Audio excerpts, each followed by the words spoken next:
mate.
test. 1, 2, 3, 4.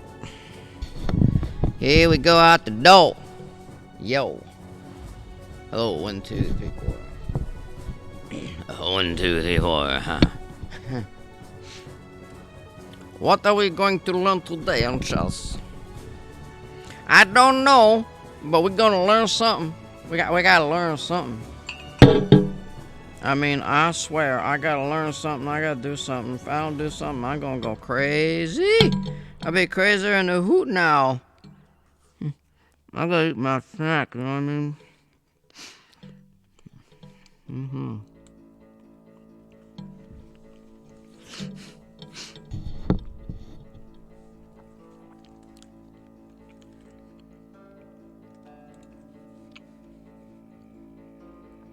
I'm gonna turn the music down just a little bit.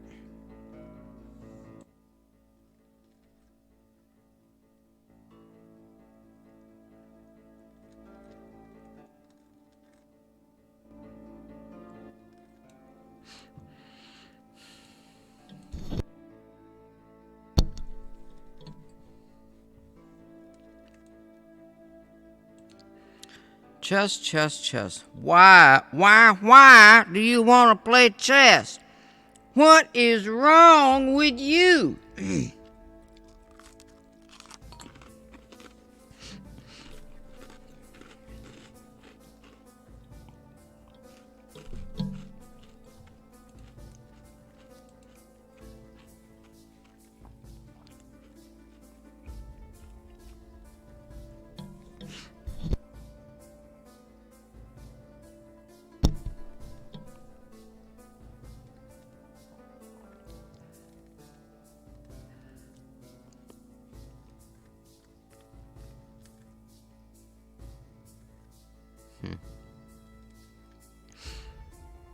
There's a Blitz tournament coming up in Benjamin Feingold's chat tonight.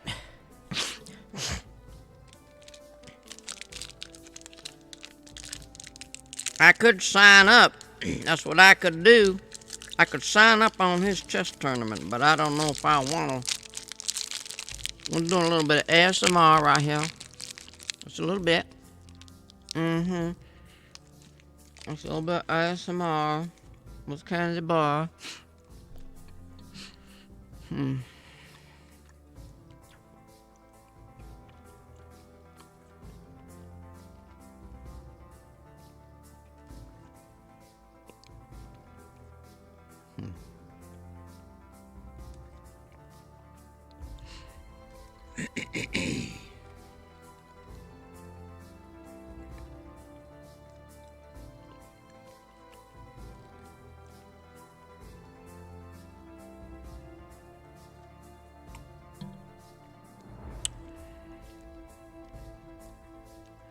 So when I study something,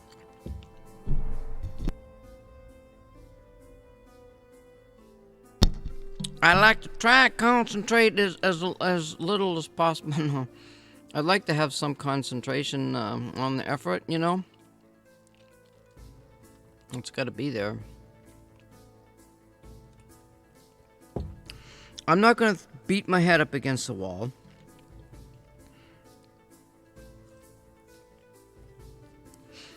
And the reason why I'm not going to hold my head to keep it from falling off is because when I play chess, I have fun and I learn.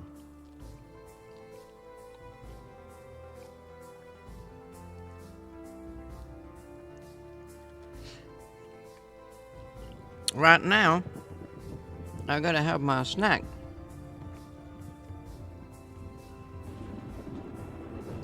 Because if I don't have my snack, I'm gonna get mated.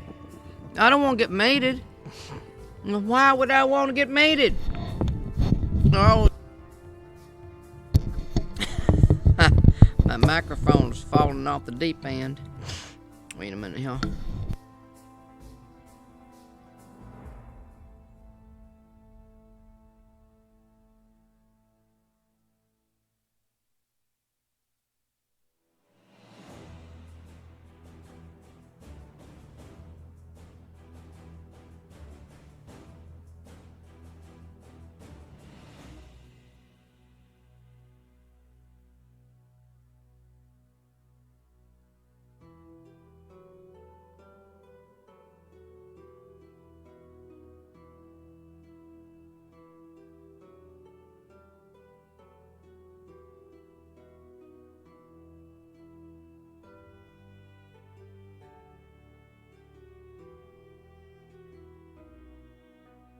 Alright, I have to send a message off to somebody on my phone.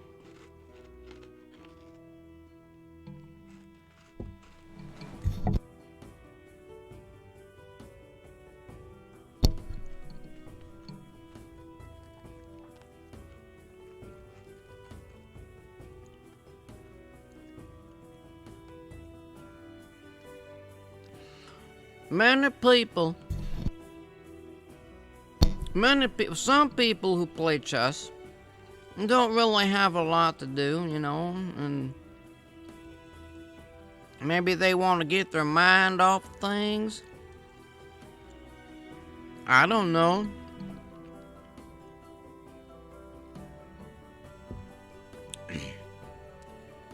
But I can tell you right now,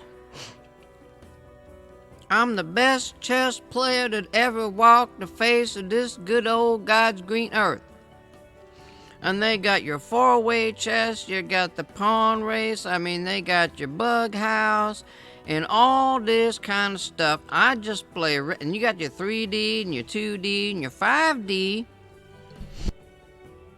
Yes, you heard it right. 5D chess. They even got that, yep.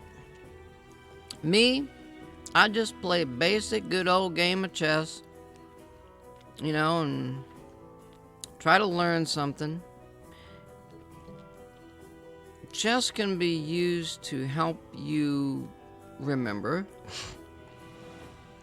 because when you play the same kind of game many times over, every once in a while you will see a pattern, and then you will remember something. You will remember the next move in that pattern. You will know how to get that pattern to evolve in your artistry. Chess is like life. It's like art. It has art in it. It even has music. The dance of the pawns, the dance of the rook and the bishop, the dance of the queens, the dance of the kings.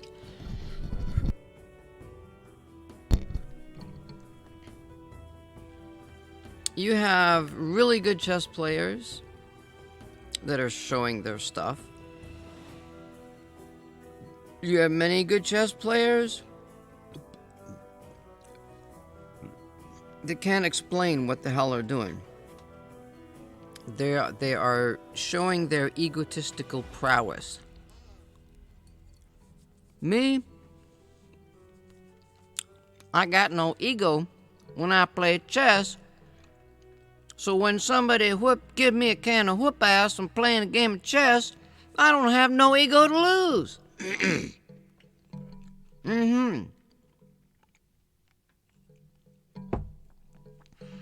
So put that in your pipe and smoke it there, chess winner. 'Cause even when I lose a game, I won because I learned something. But if I keep winning all the time, how am I going to learn anything? I want to learn. I want to be smart. I want to be like a book. I want to be like an encyclopedia of chess. That's my strategy, see?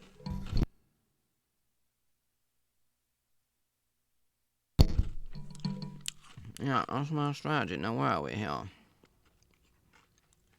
Ow.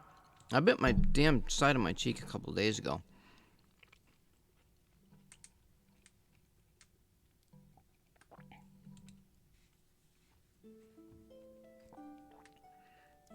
And I still keep biting it every once in a while. Don't feel good when I bite it.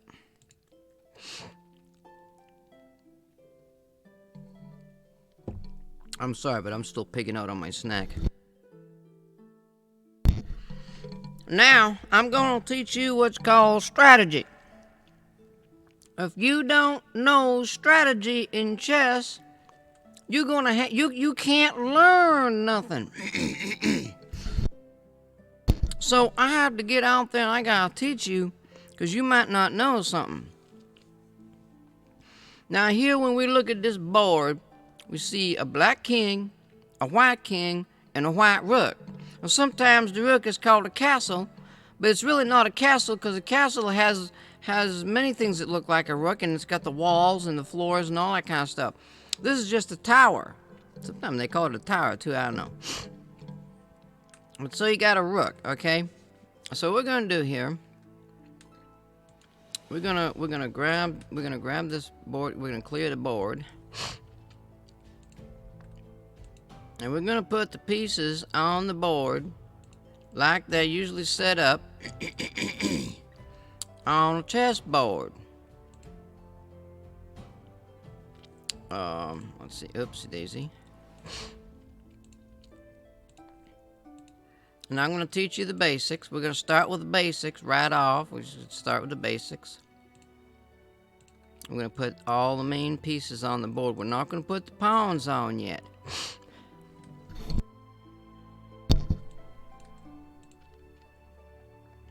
Now, actually, no, I'm going to do... Wait, you just wait a minute. Whoa, how do I get rid of that? Do I... Okay, we click that to get rid of that. No, I don't want that there. Shut. Alright, get rid of that. Okay, now we got... No, I don't want the king. Actually, yeah, I took the king off. Okay, so 9. So what I'm doing right now, I'm putting on the pieces. Just the pieces of the board. Uh-oh. Why can't I...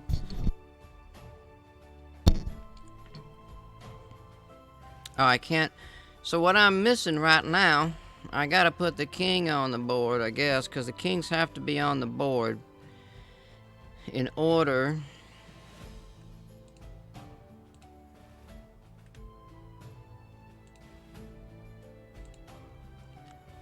Okay.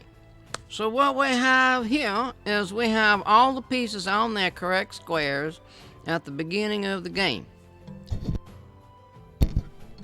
Now, one thing that you gotta notice at first, okay? When you look at the board, you see the light squares and you see the dark squares. If you look at the bottom of the board where this letter is, there's a letter H.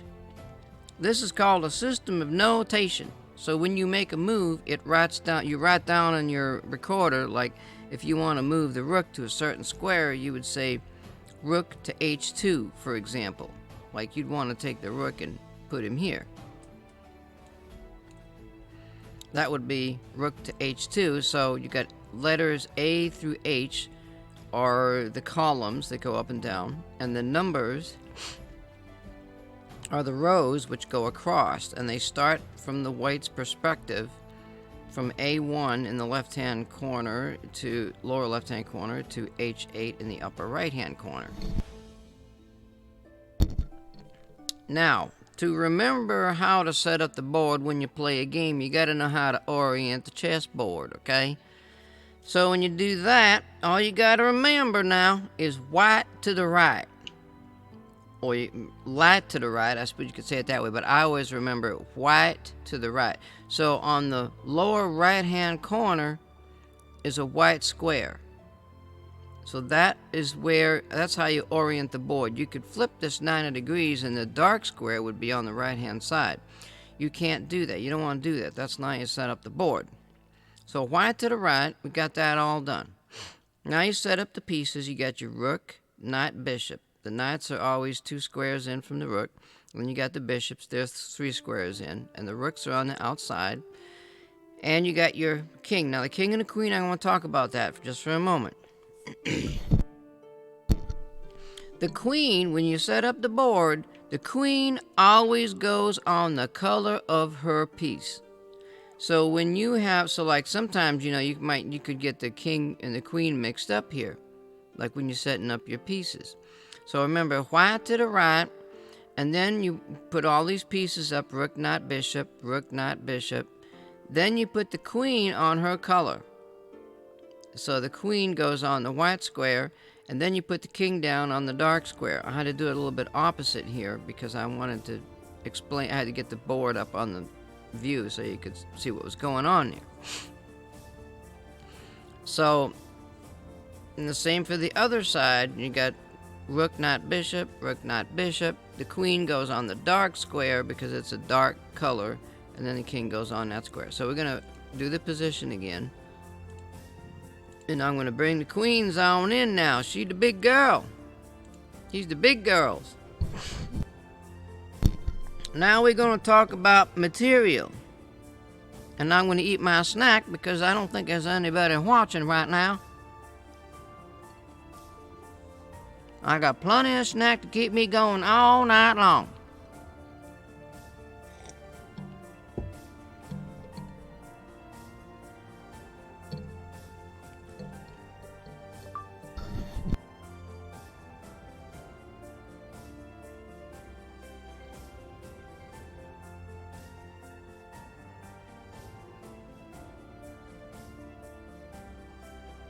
That's the Three Kings of Orient. Oh, that's not DCMA because it sounded like Three Kings of Orient. Where the hell is the thing here? That's supposed to be epic, no copyright.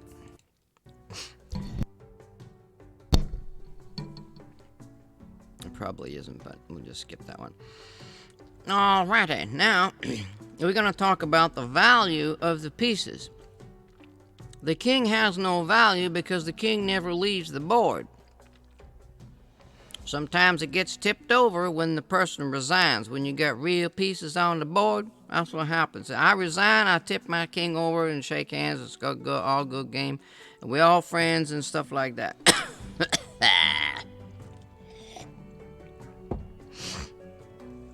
Teaching chess is very taxing on my voice. Let's continue now. The value of the pieces. The bishop and the knight, like we're going to use the white pieces for example. Now the bishop, it's not letting me, wait. Oh, so I can't put it on that square because what it's doing is only allowing me to put the bishop on the square that it can move to. So the bishop is right. We'll move the bishop over here. Now it says black's got to make a move.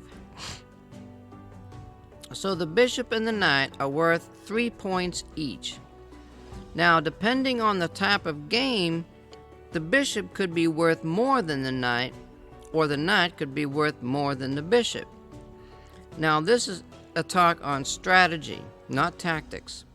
Strategy means it discusses the type of game that exists in the moment, or the type of game that you want to try to create in your artist's mind. You want to set up a position to favor your play style. If I like to play with my knights and bounce them all over the board and everything else, then I want to do it set up as what it's called a closed position. And what that means is you got pawns on the board, you got these little guys, you're putting them all over the place. You set them up on the board so that your opponent has to kind of follow your way of playing, or maybe the opponent might do something that requires you to play your knights more than your bishop, because maybe he don't want you playing your knights. So he's going to set up an open board, and he's going to try to open the board up because he knows you can play with them knights and you're really good at them. So he's going to try to open things up and take his pawns and taking, we're going to talk about open and closed boards in a little bit. So we have the value. If you have a closed board position, the knight's going to be worth more than the bishop. Maybe the knight's going to be worth 4 points and the bishop's only going to be worth 2. But there's also what's called a good bishop and a bad bishop. Now, the knights can be either good or they can be bad. They can't be both. Like, you can't have one knight that's a good knight and another knight that's a bad knight. Well, you can, depending on the position of the board. But that's too tactical. That's more into tactics and things like that. But anyway, let's talk about the value. We're talking about the value of the pieces. That kind of explains the bishop and the knight. The knight moves a certain way. If you imagine a row of squares, we're going to take this black knight up here in the, we'll call him a dark knight up here in the upper right-hand corner.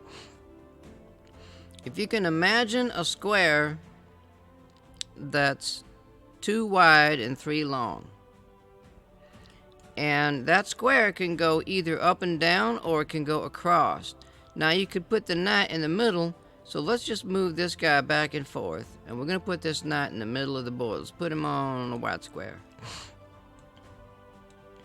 Now we got the knight in the middle of the board. Now the best place to put a knight is in the middle of the board. Okay, now I'll tell you why. So if we take this knight over here, we're going to put that knight on the edge of the board and put this bishop back here. We're talking about the knights now. We're talking about how the knights move because they're the most difficult to understand. All of your pieces on the board, the rook, the bishop, the rook, the knight, the bishop, the queen, the king, they can all move forwards and backwards. They can move sideways, up and down, right and left, anything you want. Some pieces are restricted to certain colors. Some pieces are restricted to certain move ways. For example, the bishops, like this white bishop, is restricted to the dark diagonal squares, like this, dark diagonal squares. Same with the light bishop. The light bishop is restricted to the light diagonal squares, like that. You can't move a light bishop to a dark square and vice versa. See, the whistle blows, they don't like that. That's basically how the bishops move. Now, if there's a piece on a square like that knight is on that square over there, this bishop, as long as there ain't no piece or pawns in the middle, he could come up there and take that knight right off the board. Just like that, he'd take that knight right off the board from clean over there. And you got to remember that sometimes a piece might be off, a piece might be in the front of the board like this. I can't let go because it wouldn't look good. It would stick to the board and say, I can't do that. But let's say that light bishop was way over here, and this knight in the middle moved up. He moved from some square to the middle right here like that. That bishop can move backwards and take him off the board. So all your pieces can move back and forth, sideways, and that sort of thing. And again, basically the bishops move along the diagonals. They're light bishops, and there's the dark bishops. And same with the pieces of the other color. Now the knight, getting back to the knight. Okay, so if I click on this knight right here, I don't know if you can see it very good, but there's little red squares that show up. That shows all the pieces of the board that knight is attacking. Okay, and you got to remember, you got to imagine this 2x3 square. The way I do it, it's like the letter L. It's always like you can move 2 spaces and over, or you can move 1 space and 2 spaces. Okay, and you can do it forward and backward, you know, like this. You could go that way. Once you get to learning better how the knights move, you visualize that this is a pattern. Okay, this is a pattern. So this knight in the middle has a total of 1, 2, 3, 4, 5, 6, 7, 8 squares he can move to. So the one on the side of the board, he can only move half the number. He's got like 4 squares he can move to. And if he was back even further, he could only move to 3 squares. And if he was back even further, he could probably only move to 2 squares. Don't put your knight on the side of the board. It just don't work. It ain't no good. Now that's called a strategy and a tactic. Your knights are most effective in the middle of the board. Now bishops, on the other hand, if you had a bishop smack dab in the middle of the board, well, yeah, he can go all the way back and forth that way, all the way back and forth that way. If he's on the edge of the board, he can only go in front of him like that, or if he was in behind, he could only go in that direction, like that. So that's the story with the knight, and still it's a little bit complicated. When we add some pawns to the board, it will make it easier to understand the knight. Now, a strategy. There are pieces on the board that work well with the queen, which is this lady right here that's got all them little dots on her head. And I had to burp. Sometimes it happens.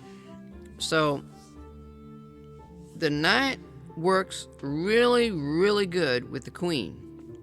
Don't ask me why, but I'm just telling you right now, you want to think in your mind, later, if you're playing an opponent that's not that good, you can meander that knight in a good position with that queen, and you can do a checkmate just like that. Bam! Now, a bishop and a queen work really good together. A rook and a queen work really good together. But they work together in different types of boards. Now, it's just known that the queen and the knight work extremely, really well together. If your opponent likes to have his queen, and he doesn't want to lose his queen, and you try to make a move and say, I'm going to attack your queen, I want to trade queens because I want to make my game easier, and your opponent doesn't take your queen, what you've done is you've made a move. You're testing his defenses. You're testing your opponent's mind. You're getting into their mind. You want to know what your opponent's thinking. How does he play? Does he like the light squares? Does he like his bishops? Does he like his knights? Does he prefer a queen endgame? Does he prefer a rook endgame? You can put little attacks. You can put little attacks out. Like doing a check, let's say, Put my queen here, and put him in check and attack this knight at the same time. The knight could go back and protect. Those are strategic ideas. I have a snack here.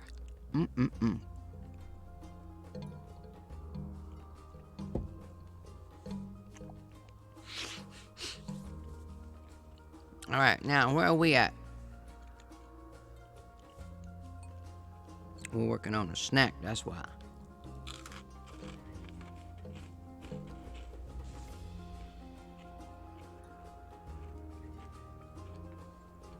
Yep.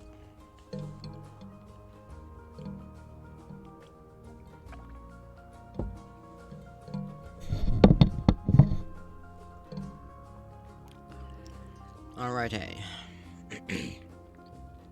So we've talked about bishops and knights. Now, when you have an open board like this and all the pawns are not on the board, the bishops are worth more than the knights. Now, you might ask, is that really true? Okay, this knight in the middle controls 8 squares. How many does the bishop control? Let's see. 1, 2, 3, 4, 5, 6, 7, 8, 9. Well, it only controls 1 more square. And if the bishop was down here, well, it would still control 9 squares.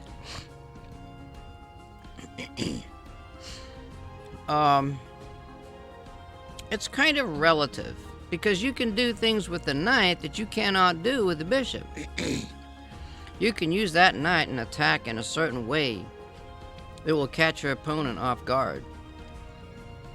You can use your knight to attack forward and backwards and put him in check and do some real attacking moves that will really catch your opponent like, wow, I did not see that coming. I did not see that.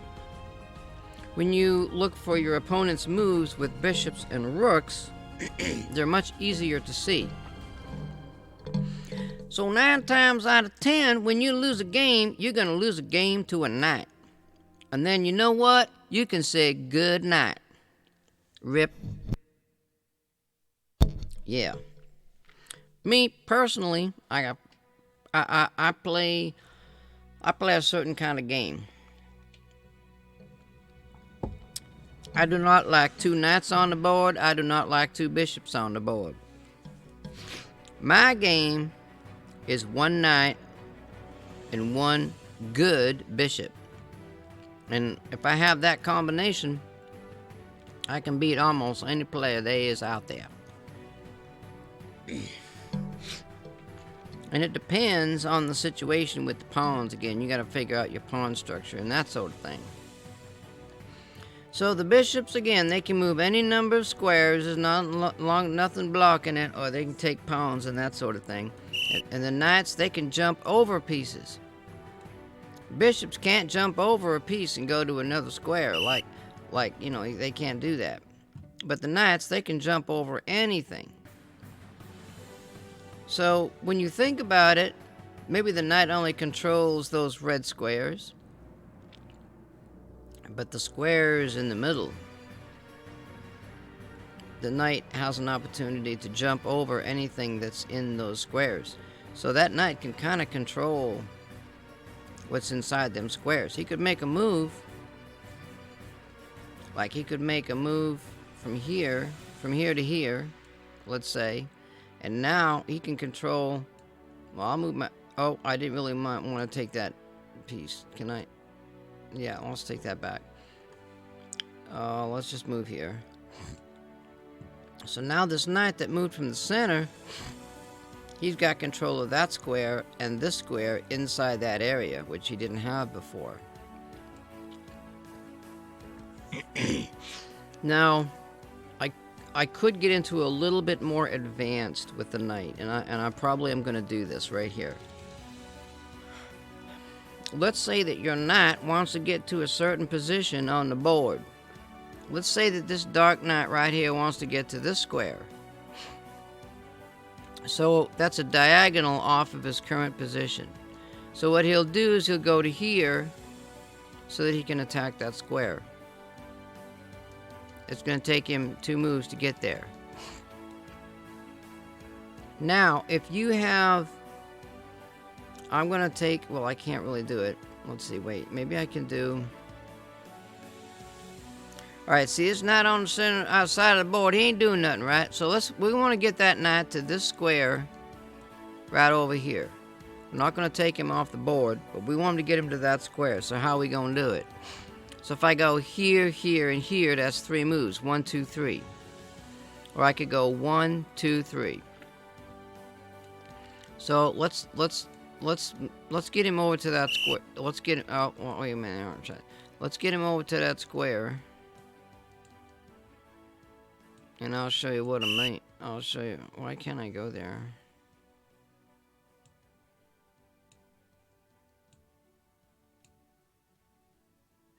New variation. Now, there's a reason for me why I want to put my knight on the square over here. Alright, here we go. So now, for one thing, we got the dark bishop on this long diagonal. And it's attacking that knight, the first knight, and it's indirectly attacking all of those squares. This is called positional strategy and positional tactics. This is way above and beyond what I'm teaching you tonight, because what we're doing tonight is we're just learning material tactics. So now, if this bishop wanted to, he could attack that knight and just clean it up off the board. But now, getting back to the knights. If you can imagine, you've got a knight here, and you've got a knight here. Both of these knights they're in a particular square. They're on there's a 3 by 3 square right here. So let me just back. I'm gonna put this knight back. We're gonna go backwards again.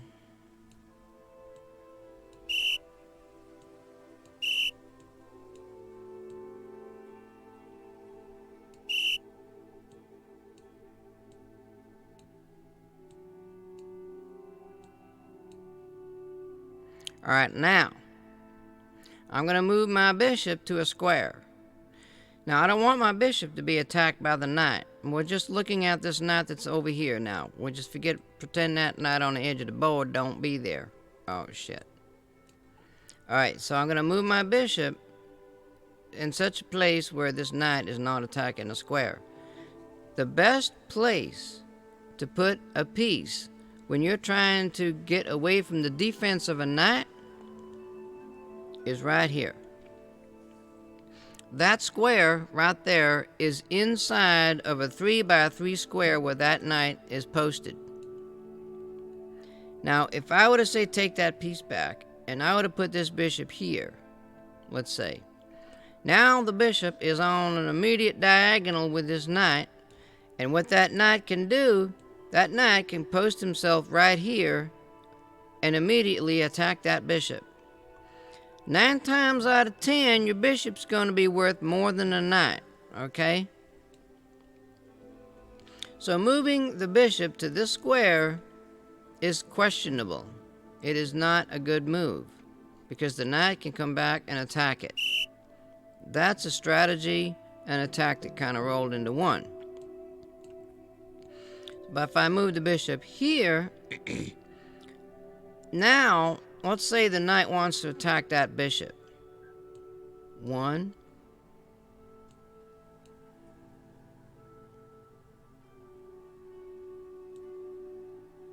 2, pretend there's a pawn or something protecting. Pretend there's a pawn right there. It's protecting that square so the bishop can't take it. 3. So now that knight has taken 3 moves to attack that bishop. So that means that bishop is worth a lot more than that knight if it take that many moves for the knight to come and attack that bishop.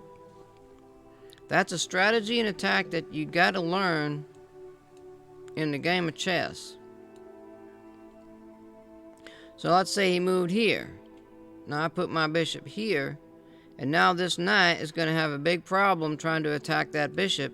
That bishop's posted on that square for a couple of days.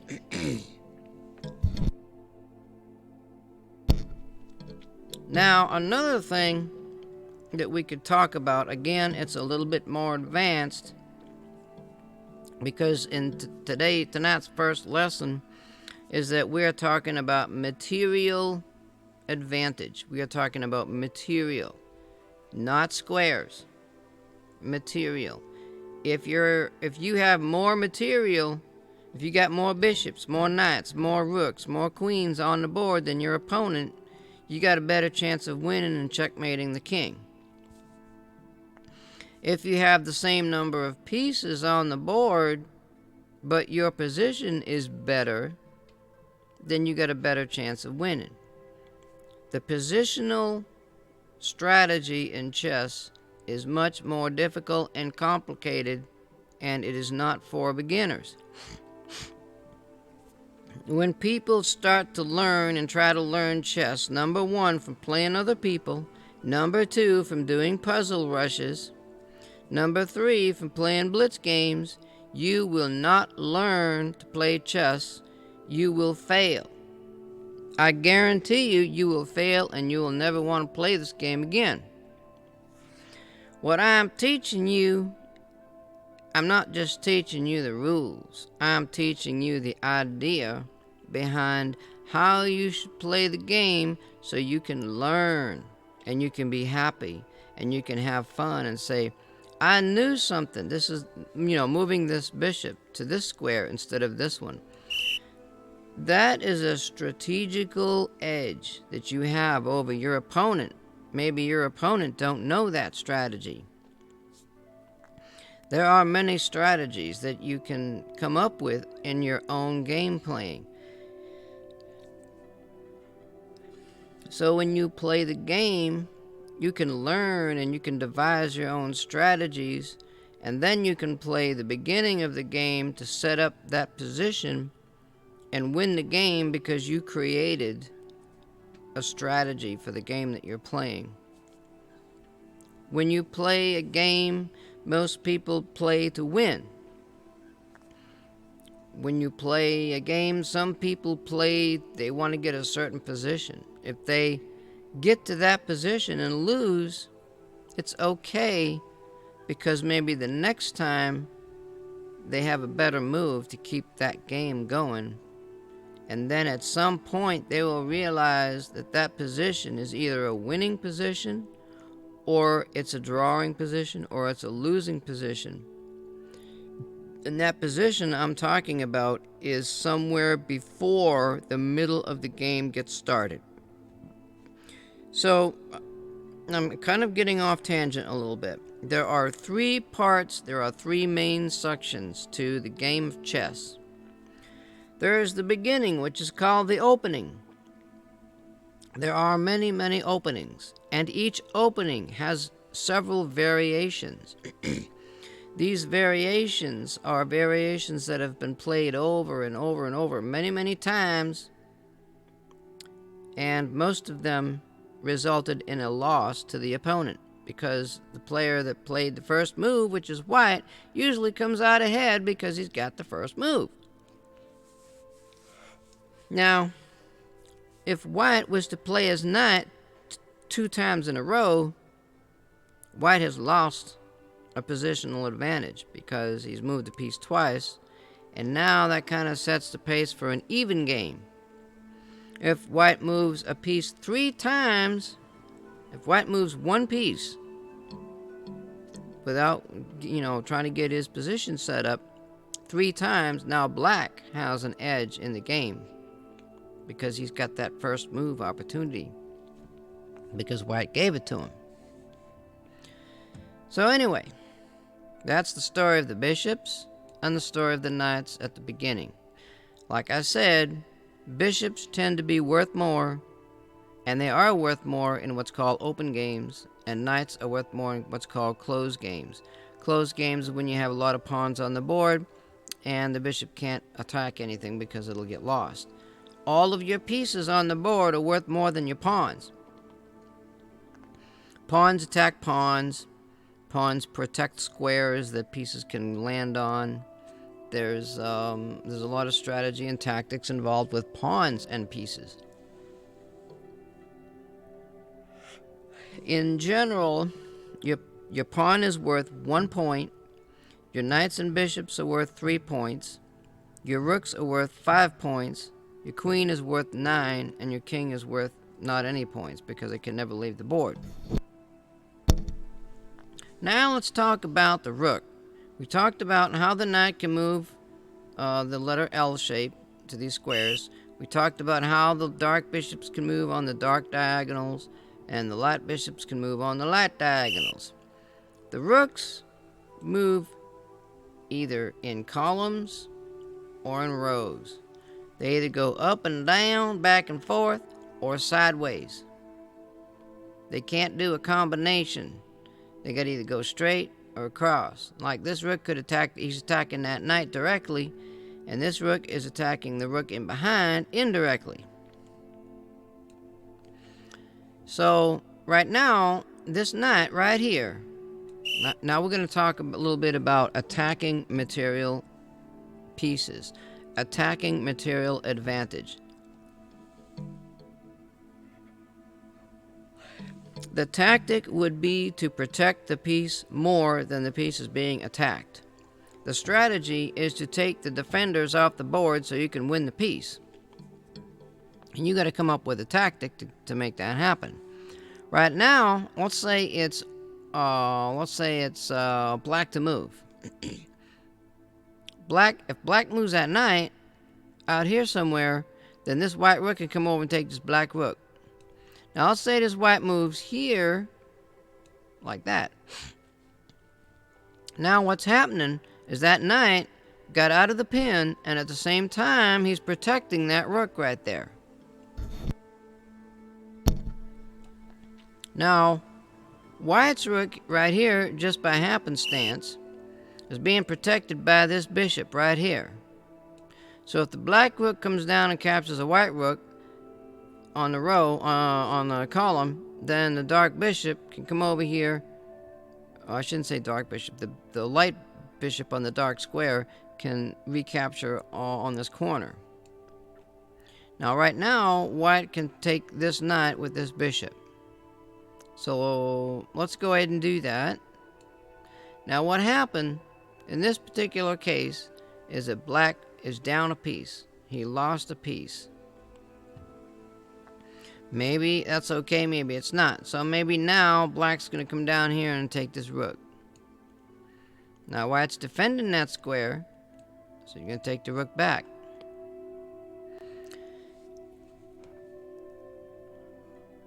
Rooks cannot jump over pieces. They can only attack, what's back and forth and everything.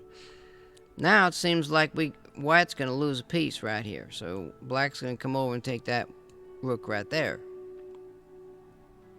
Now, if white doesn't remove this white knight, the knight's going to go down because there's nothing protecting it. So you want to get pieces to protect your squares and pieces to protect things. So now this knight could move here, here, or here. If this knight moves here, the rook can take it. If the knight could move here, but that wouldn't be a good move, because what could happen is black could take his bishop and pin that knight, so if the knight moves again, then the bishop can take the queen. The queen's worth 9 points, worth a lot more points. The knight's still got to move, or the king could come over and protect that. Maybe that's not a good idea, because we got a real open board here. So maybe the best thing to do is to move the knight, get some protection up for the king here. If we do that, you know, we're still going to get a pinned knight here. Like, we might get a pinned knight. But if I move the king, you know, the queen could come out and the bishop could come out. All kinds of problems can happen here. I do like moving the queen. And we can't move it there. So we're going to move the knight here, let's say. Now, the rook's not going to take the bishop because the rook's worth more than the bishop. But the bishop is pinned. Okay? The bishop is pinned. Now, we can take this dark bishop here on the light square. We get all these squares. We could put the bishop here and pin the knight against the queen, and that prevents the knight from moving. Or we could take the bishop. Wait a minute. I did something wrong. What happened here? Yeah. Or we could take this bishop and we can put this bishop here, and now we're attacking this bishop here, which is pinned. Now that's a stronger move because is there a way to protect that bishop? Yeah, there is. We've discovered one. Now we could actually, if we took the queen first and make the game easier, let's do that because white's ahead a piece now. White is ahead. White's got 2 bishops. It's got 2 knights and 2 bishops. Black has 2 bishops, 1 knight, but white is missing a rook. I think. All right, so we could. Wait a minute. Yeah, black is missing a dark knight, and white's missing a rook. So point-wise, black is ahead by 2 points, I believe. So in that case, white would not want to trade because black's got a few more points. Now, is there any checks? We could do a check here. Let's do a check because we got a problem here. Let's see if we can. If we trade queens, we could have a problem. We could move this knight up, and we could defend that bishop with 2 pieces. Then what would happen is then the dark bishop could come out and pin that knight against the king, and we could have some major problems going on. We could put a knight there and talk the rook. You know, rook could move here. The knight could go back. We could play this game back and forth. But when the queen's on the board, it's a little bit better.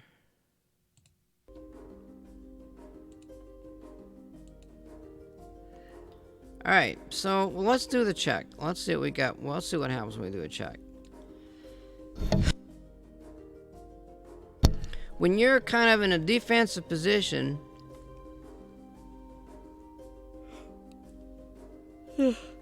now we talk about the queen, but the queen can move like the bishop, and the queen can move like the rook.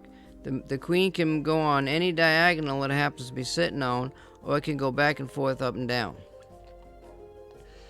Now, we could block with the knight, but the queen would just take it. Not a good move. We could block with the queen, trying to get queens to trade. Maybe that's okay. Let's see what happens. Well, no, wait. Alright, we could go here. Now, we can't go down here because if we went there, the knight would be able to take the queen. We could go here.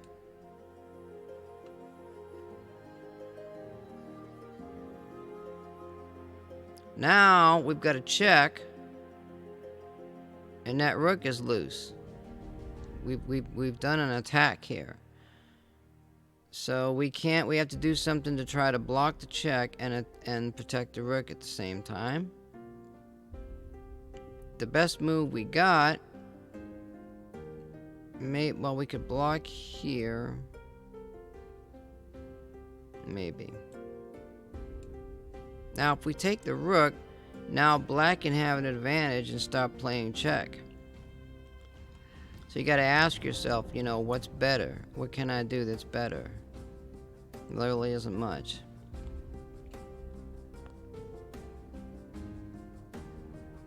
There is another check here. If we go here, you know, we could play check here. If he goes there, we could play check. If he goes back here, we could play check. So maybe the king's got to move here. And then we could play check here. Then the queen's going to block. Then we don't have a check with an attacking position. Maybe this is the best move. Now, black can't take the bishop because he's just going to lose it. It ain't going to work. But we got an open board. So what did I say about the open board and bishops? Bishops are real strong. Look at this bishop down here. The knight's blocking it. You know, this bishop's sitting here. This bishop could do some damage. So let's go over. Can we check with the queen?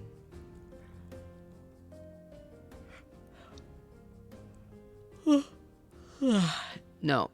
So we're going to take this bishop right here. And we'll go check. Now, if the bishop could move, the king can't move there or there because the queen is guarding them squares. So now we're talking about the guarding of squares. If we could move a knight, and then we'd have that knight would be pinned.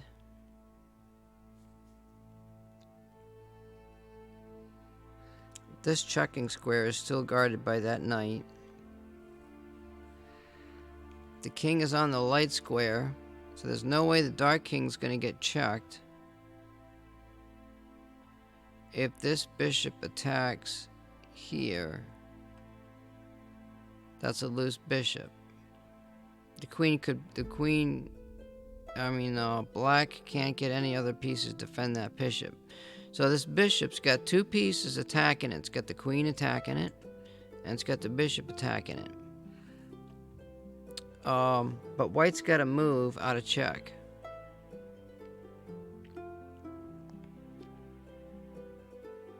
If white goes here, now he's restricting his other bishop. White could play here. Now the king's getting defended pretty good.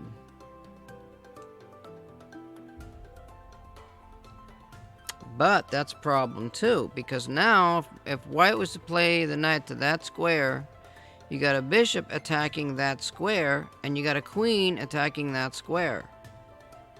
That would mean that black would win the knight because there's two pieces attacking that square, and white's only defending with the king. The other option is to move the king out of check. If we were to do that, black could play, say, here. Now we've got, if the black plays here, we got two pieces here. Black could force a trade. Then you'd have white with three pieces and black with two pieces on the board. Now, I'll just tell you right now, there are some games that end with the bishop and a knight, and you need to learn what's called the bishop-knight checkmate against a king. And that ain't no easy trick, let me tell you now. So what you do, in that case, You force the king to the corner of the square that you don't want to mate him in.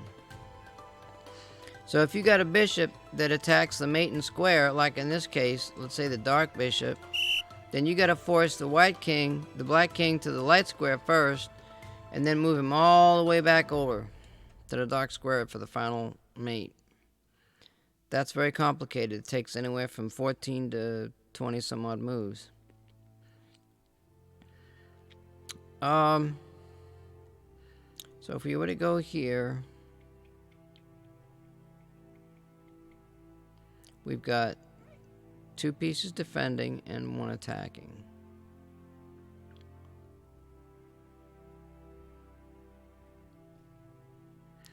I'm sort of liking the knight protecting each other, even though it's restricting that bishop.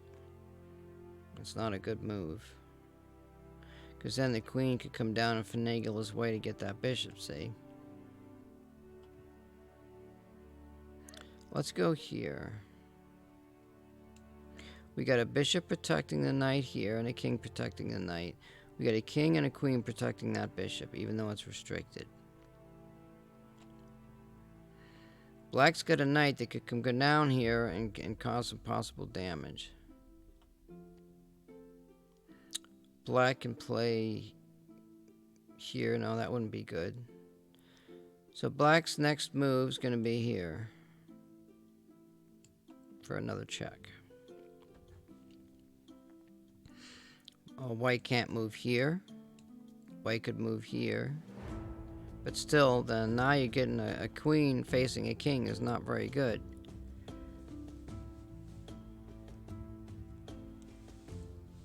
So white is ahead in material. White's got 2 knights, 2 bishops. Black's got 2 bishops and 1 knight. So it is advantageous for white to trade queens. So let's go ahead and play here. Now we're still attacking this bishop. Oh, now here's a good tactic, okay? This is called the decoy move. Black can now take the bishop for free, because technically the king is now not defending the bishop. Why? Because the king is now being overworked. The king is now protecting the queen and the bishop. So now black has a free bishop. But if black takes the bishop, then white can take the queen, because the queen is just sitting here. And black probably doesn't want to trade queens. So what else could black do in this position? We've got to check on the dark diagonal. Maybe we could do that with... We could do it with the queen.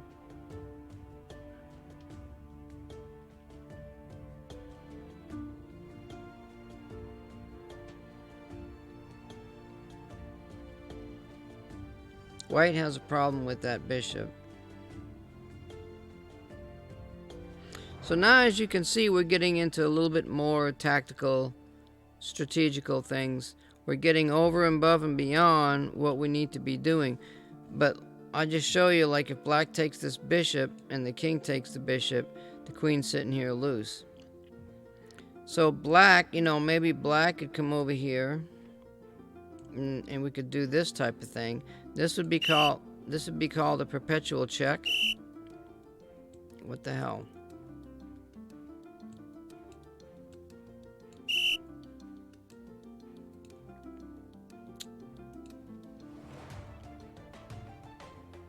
White just moved. Why the hell can't he move here?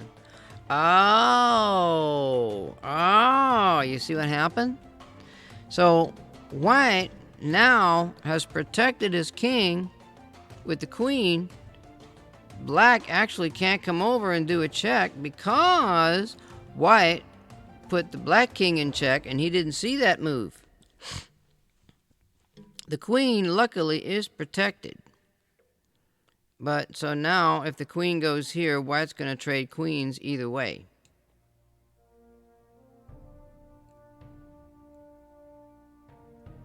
So we may as well go ahead, if we do that, and now that bishop is loose.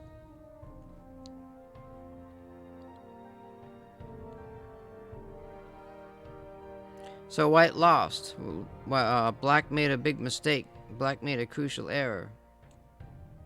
Now watch what happens. That's a forced check. He's going to take it. Now that bishop's going down. Now we got white's got 4 pieces and black's only got 2. So who do you think should win here? We ain't gonna go into all that discussion, but it's playing against each other. You know, white should win. So now white can effectively make the dark bishop not playable.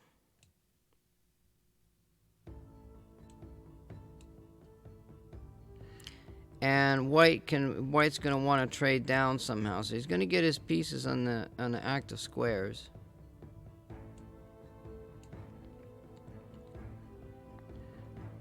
Now white didn't see another move. Okay, this is called a fork. Most forks are usually knight forks. You can also do a fork with a bishop if the piece is on the other side and you come up and do a check and it's attacking a piece on that diagonal. Or if a rook comes over and attacks a knight and the checks at the same time or whatever, that's called a fork too. But I generally call forks when the knight is doing the attacking. So now let's say if the king moves here, stays on a white square, he's protecting his bishop and attacking that knight at the same time. And look at, let's go here and go here. So now white's got all his pieces on white squares. That dark bishop can't do nothing. And now the black knight is going to be history. It can't be traded. It's got to move.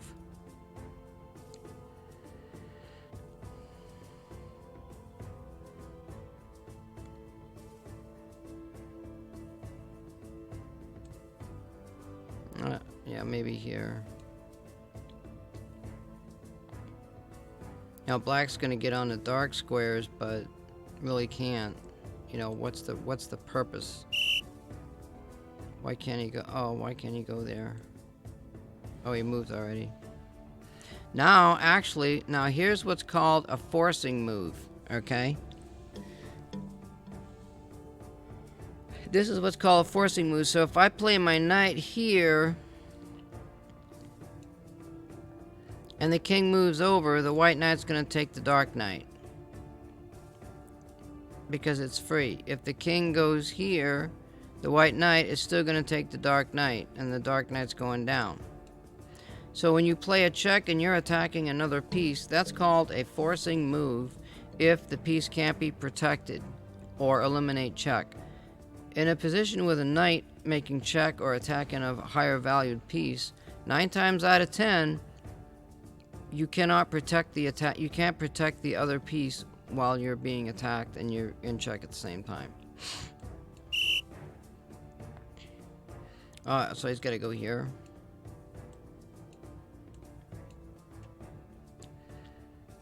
So now we could do a check. Now we can work our bishops. Say he's going to come down here and attack this knight. Now if I played my knight here, the bishop could attack the knight on that square and win the knight back because the king cannot protect that square. So I got a knight being under attack. If I move the knight here, the king could go to the dark square to try to attack that knight. Oh, he's got extra moves. Let's say he goes here and he's attacking the knight and the bishop at the same time, let's say. Let's put the bishop in the middle of the board. Let's say this bishop comes up here. So now white has to move. Now we actually found another fork. So now we've got this kind of a fork where the knight is attacking the king in check and the bishop back here. I didn't even see that till just now. So the king has to move, and consequently, the bishop goes down. Now the problem lies where white has to be careful that the king does not get stalemated. Now, I haven't played these bishop versus kings game for a long time. I don't even know, you know. But the whole idea is you want to prevent your king. You got to get your king to the edge of the board, and so on. And usually the king has to go to a corner to get mated. So let's say he goes here. And let's say pretend that knight wasn't there. And let's see if we can get the king moved. So what we can do is we can actually move the bishop back a square. This is called, there's a move for that, like making an extra move, just waiting. It's called a waiting move. There's a name for it, and I can't remember it off the top of my head. Let me see if I can, I'm going to look that up, actually.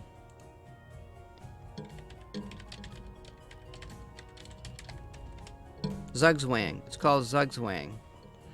So, if we look up Zugzwang, Z-U-G-Z-W-A-N-G, a situation in which the obligation to make a move in one's turn is a serious, often defensive, decisive advantage. Well, Schweizenzug. Okay, it's a Schweizenzug move.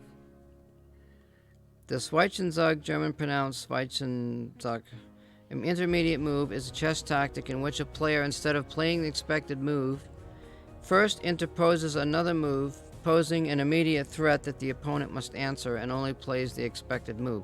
Well, actually what that means is it's an in-between move. There's different names for it.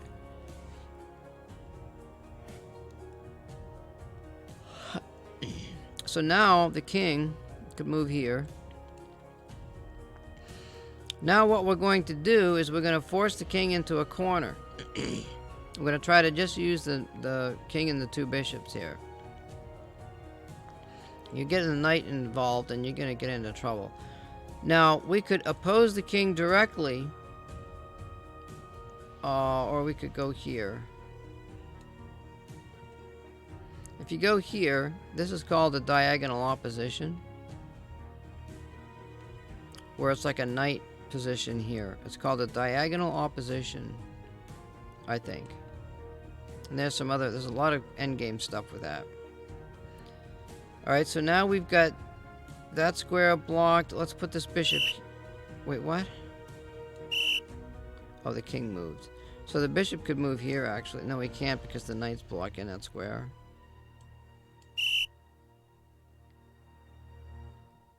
Oh, wow, so... the king has only got 3 squares. So we're going to diagonally oppose the king.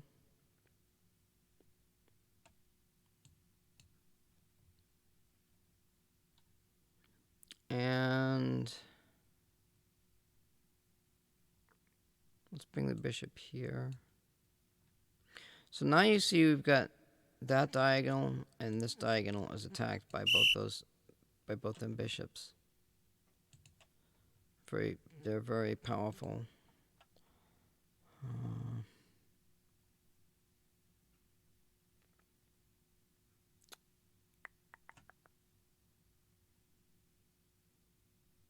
Let's just forget the music for now. I don't want to get stupid ass DCMA'd and shit.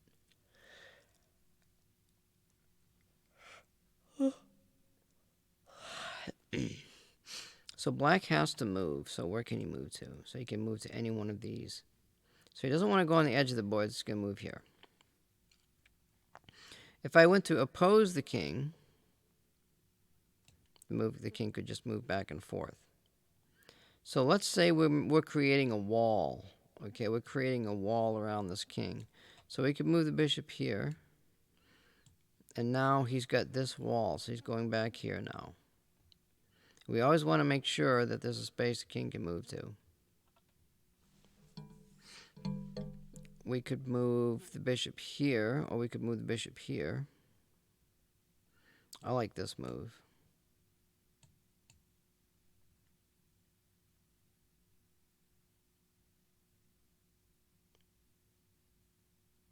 We could move here. Now the black king's taken opposition.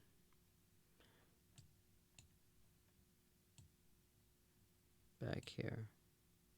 So we need to get that king's moving back and forth. So how do we get that king? If we move the bishop here, put him in check, he could go here. So the whole trick is to make the wall. And I'm not quite sure.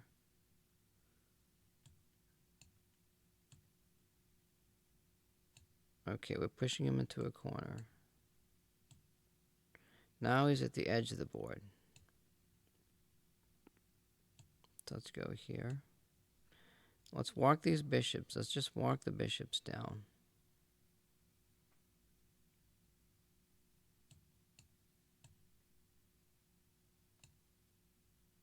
So maybe that wasn't such a good move.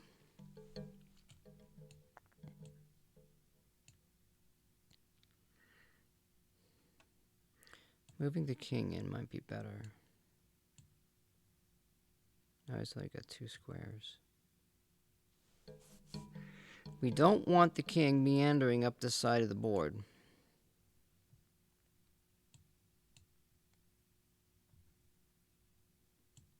Threefold repetition. Huh. I don't know where the hell that was.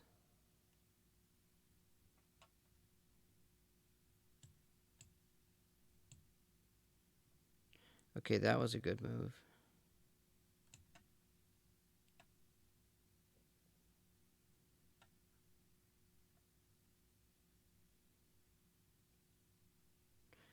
We could triangulate.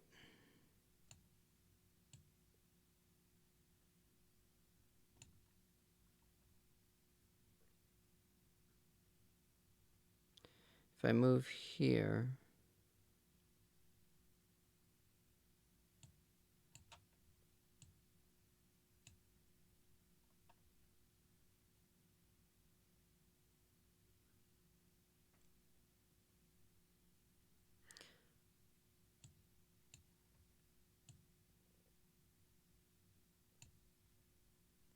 now if I move the king here, that's a stalemate. So I can't move the king here yet. If I move the king here, the black king can move here.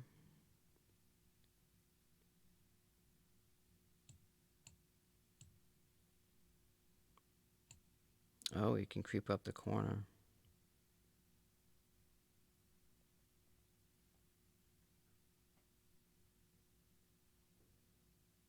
See, I don't know the bishop endgame as far as mating. We have to go look it up again. It's 2 bishops and a king. This is the mating. You have to learn mating tactics to do that. I don't want to go into that right now.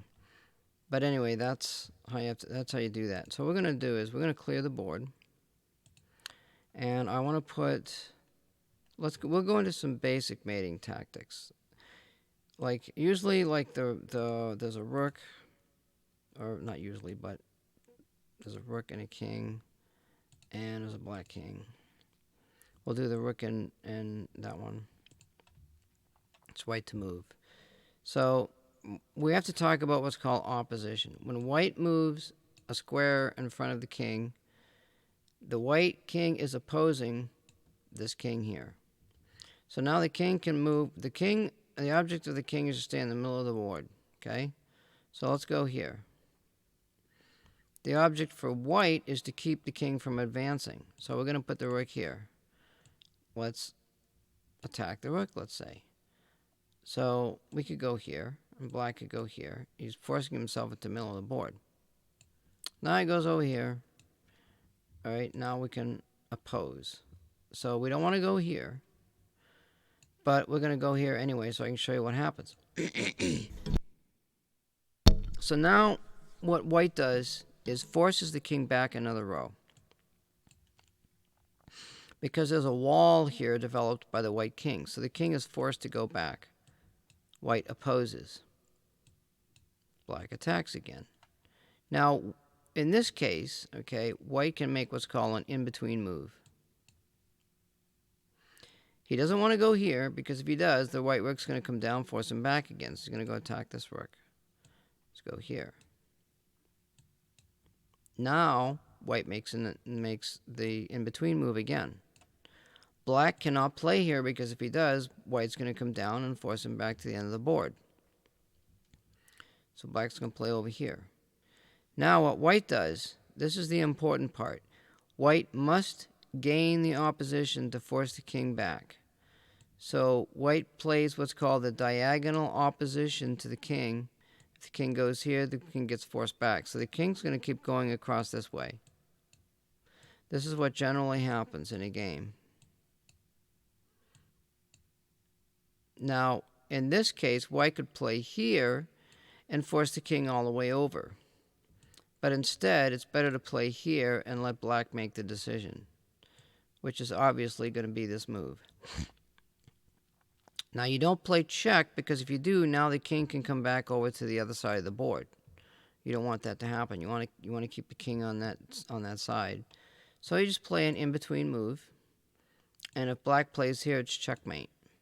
So here, diagonal opposition. Here, just keep playing the diagonal. Here, all the way over. Back. In between. Now, if black goes there, it's over. Here, here, here, here, here. Mate. And that's how you do a rook and king checkmate. That's the easiest checkmate to learn. Now, when I play a queen, and a rook,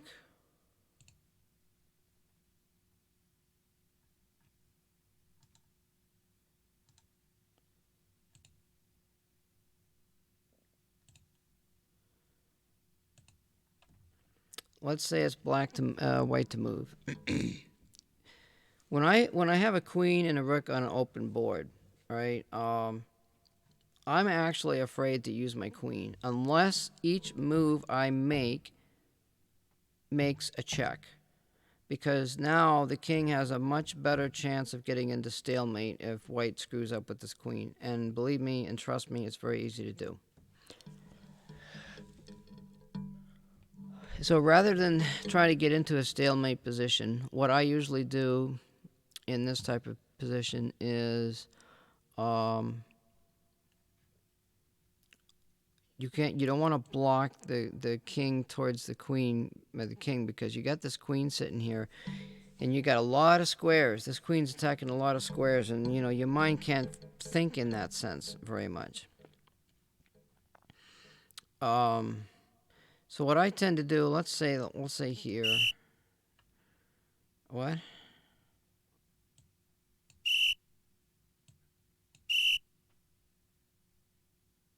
The fuck is going on? Is it in check?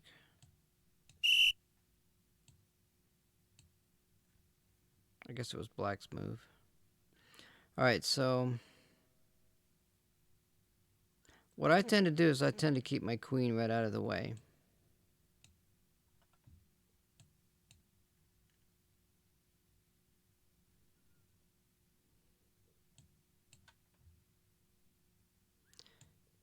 Now, see, he's only got 2 moves because the queen is here.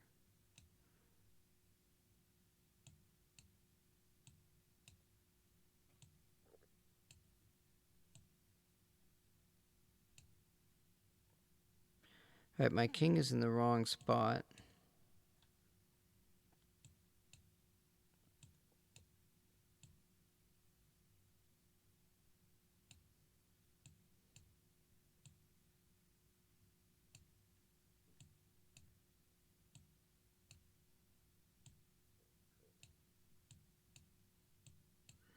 Now you can see what's happening here.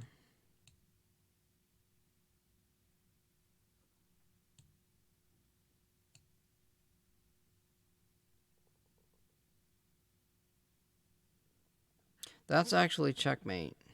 No, yeah, it is because the queen happens to be on this diagonal. So if the rook comes down here, the king can't move anywhere. That's mate.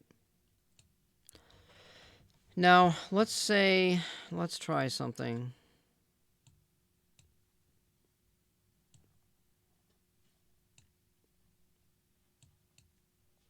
I'm going to show you a little trick with the king and the rook, if I can do it.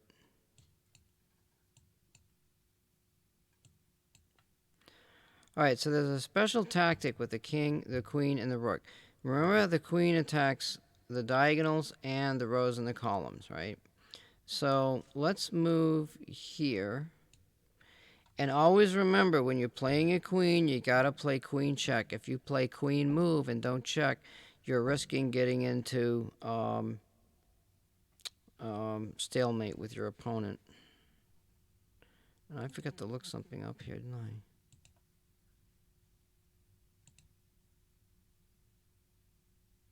The fuck?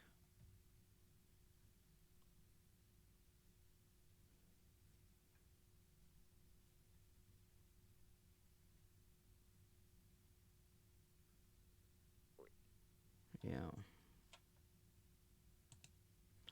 Oh, okay. Let's go back to this. All right, so now, sorry about that. So we've got these squares. We'll stay in the middle of the board.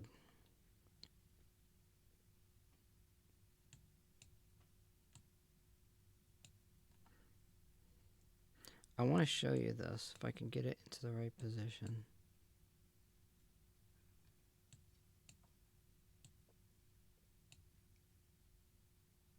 All right. So this is really cute. Watch now. What you got to imagine is that now the queen has this square. You can't really see it that well with the queen, but there's this 3x3 square around where the queen is. Okay. So what you do is you take your rook, put it here. Make sure that the king has got moves because you get all these squares are being protected, and right now the only move is for the king to move back.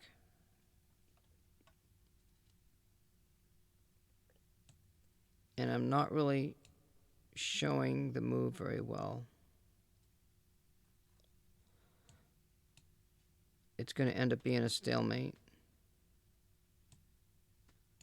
Stalem.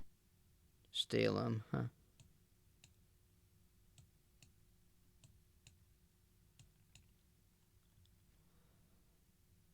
Let me move here.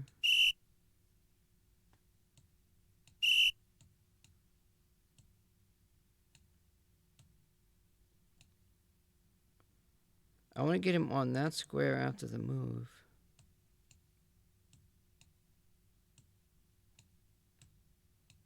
Alright, this is the position with white to move. So what white does, okay, instead of some crappy shit, white takes the rook and makes a check like this. So what you have is you have this 3x3 square, and the king can only move here. And now you bring the queen up to this row right here. The king moves there. And now you can't, if you go here, it's not mate, okay? Anywhere along these squares with the king. So what you do is you take your rook and you move here. Mate. And that's like a three-corner type of a mate. That's a strategy and a tactic all rolled into one. I mean, I didn't want to go into the mates too much, but that's sort of that idea. We want to get back into a little bit more Well, let's talk about. We're going to talk about something else here. Let's see.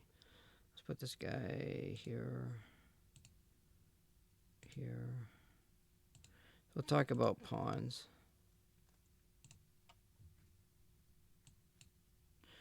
So in this position here, white has a pawn, and in the game of chess, if you get the pawn to the end of the board, you can get a queen, a rook, or whatever piece you want.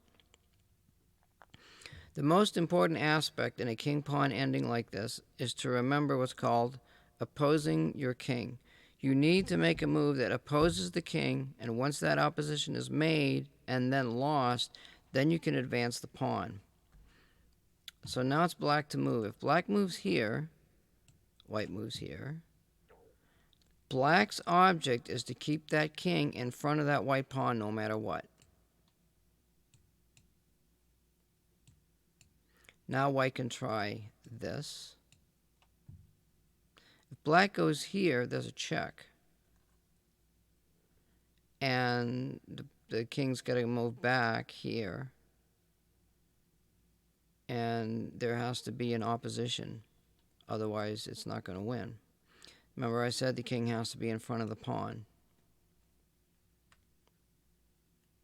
If we go here and the black king goes here, the pawn cannot advance. Or if the white king goes here, black king goes here, white king goes here, black opposes, we're right back to the same position. Black can't go there, so he's got to try to block the pawn. So what white needs to do is white needs to protect the queening square and protect the king from getting over there. So white opposes that king. That's what you want to do. You just keep going. So you notice white can't make progress here. If white advances the pawn, the black king's going to go here, and now, we've got a problem. But white has an extra move. Maybe. If black goes here, now white can move the king here, and it's all over but the crying. So now black's going to try to go here. Now what white does is oppose the king, forcing the king off of that square.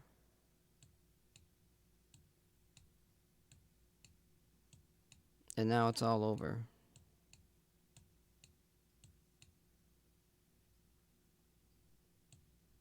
Now to do a king and queen checkmate, what I do is I play the queen like the rook, okay? I play the queen exactly like the rook. Let's say, let's move up here. Just get the queen as far away from the king as you possibly can. Playing in between. Now in this case, the black king is attempting to attack the white queen. White could move here, okay?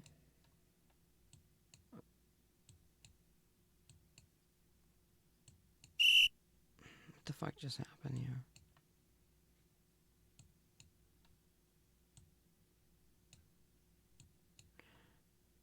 Okay, now black has to play to the end of the board. It's more moves, for sure.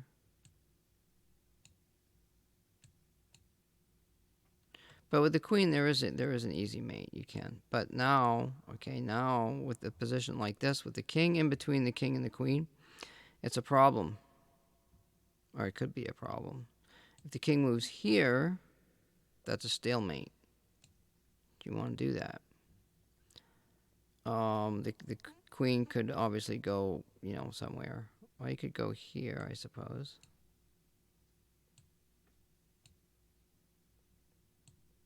Now the next move is mate. Here. That's not mate. Here. It's moving towards a corner, so maybe here. No, that's mate because white can play here. That's mate too because white can play here. Mate. That's a little bit of a difference between the queen and the rook, is the queen's got these diagonals instead of just the square that's right in front. So that's why a lot of people will try to keep their queens and rooks on the board, is because it's easy for them to mate. Now, when I play, I don't play that way. I play such that I want to promote a pawn like I did here to the end of the board and get a queen.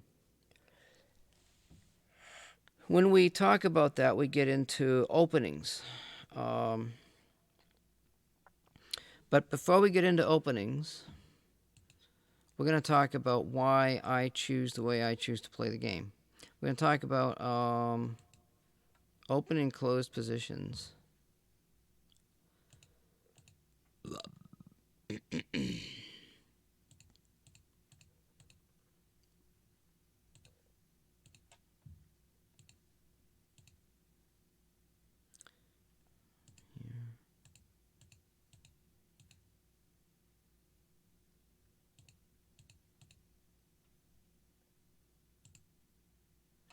Let's say we have this position here, and I'm not sure whose move it is.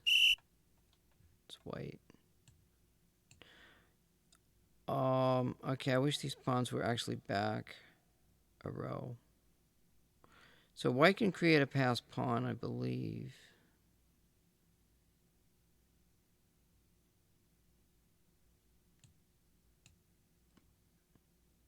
Or if black played ahead like this. If black plays this way, white can play this way. Takes, takes, and now this pawn here is a passed pawn. I can't see the whole continuation. In general, this is called a closed position, where the pawns are being blocked over on the left-hand side here. If takes, takes, if this inside pawn takes and the outside pawn takes, then this pawn here, move, move, move, move. Now the king can get inside of this 3x3 square and prevent that pawn from queening, luckily. So maybe black wants to play for a draw. If black plays here, then white's going to capture and open this side of the board up.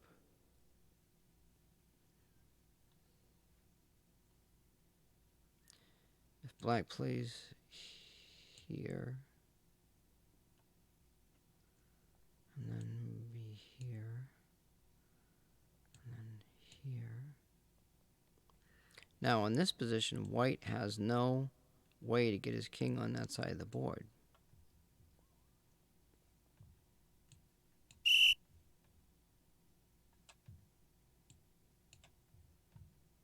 So now we're in a closed position. White needs to open up the board as soon as possible.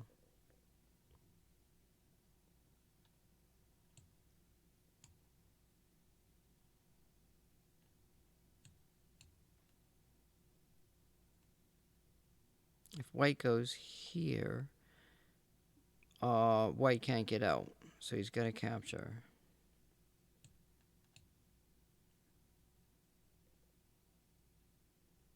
White still can't get out, huh? Interesting.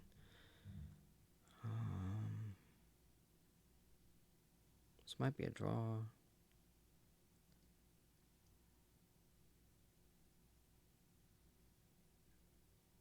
Whose move is it? White's?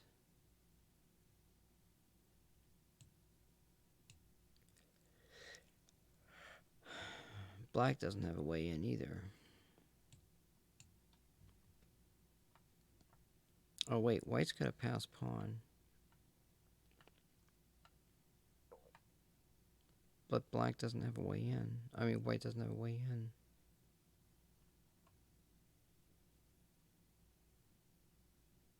I think it's a draw. Let me back this up here.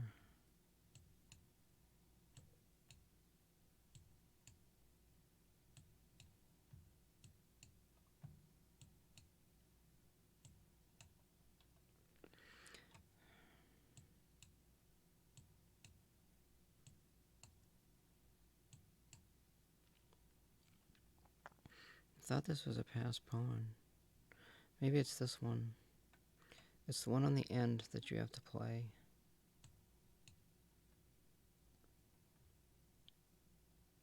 If black plays here, if black takes this way,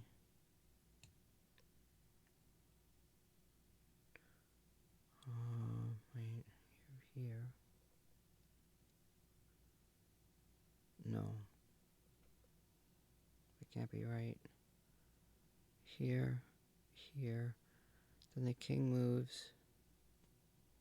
No, here, here. Then the king moves here, here, here, and here. If black goes here,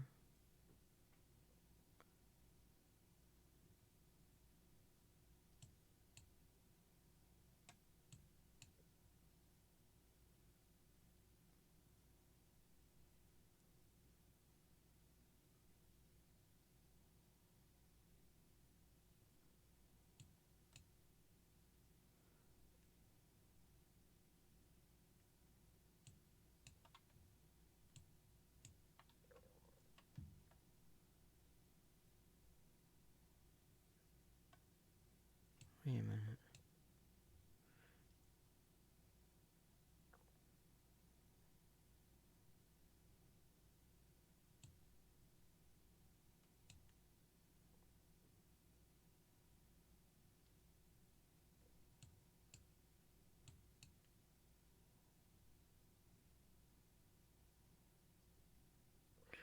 That's a win for black. Or it's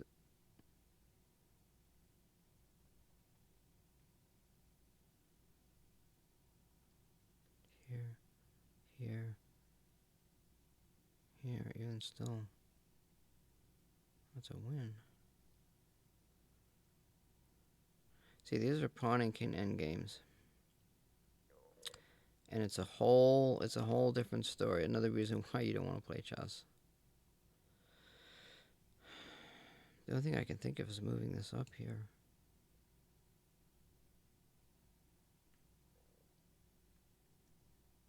No, that doesn't make any sense. Oh yeah, it does. Well, that's not good for white.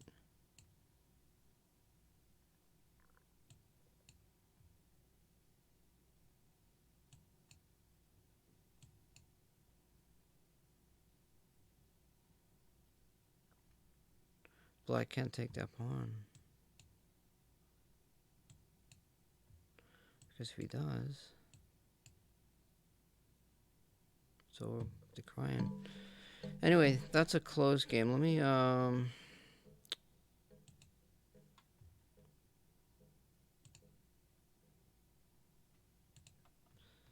let's see.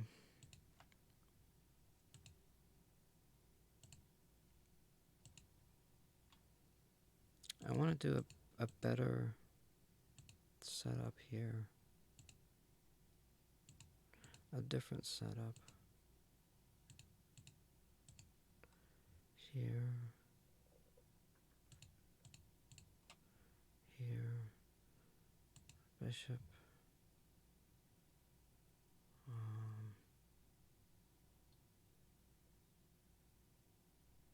Let's put 2 bishops on the board. And for black,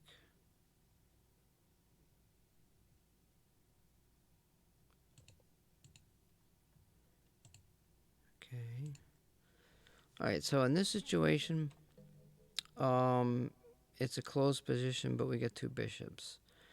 So what I'm showing here is the difference between a good bishop and a bad bishop. Now, the easiest way to explain this is if you have the bishop that you can use to attack your opponent's pawns, that is your good bishop and you don't want to get rid of it, okay?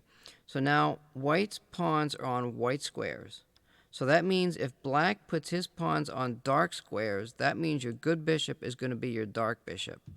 And it's obvious here that you can see that this white bishop is very restricted in its movements.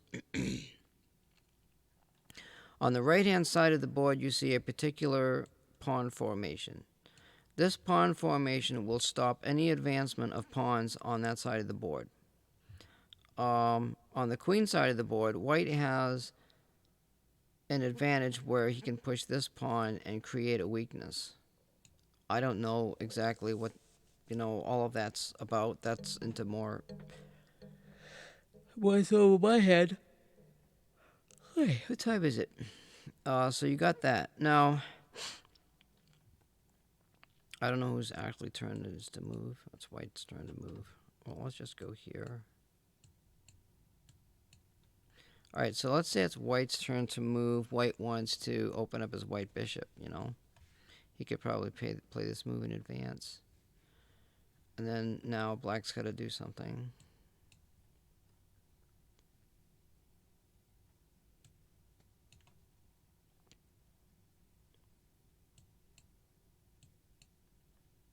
It's good to keep your bishops in behind in a situation like this, probably. Now white could play here. I mean black. Something's telling me that's not the best move. The reason why I say that is you want to make a move such that when you get towards the end game, you don't want to be attacking your king. What you want to do is you want to restrict the movements of your opponent's pieces and king. So in this case here, the king can't move in any of these squares up here. If you move this pawn ahead, that creates a weakness behind the pawn that moved. So this bishop down here is kind of weak. We could pin this pawn. So if this pawn moves like this, there's no check or anything else, that bishop can take that bishop. And there goes the good bishop off the board, and we don't want that. We can do what's called a forcing move by playing this pawn ahead, and that forces the check. But if it takes back, the king takes back, then that means you've lost 2 pawns for your opponent's 1 pawn. That's not a good trade. So maybe the only option is to move the king. And we're not going to do anything to these pawns. Just going to leave them there.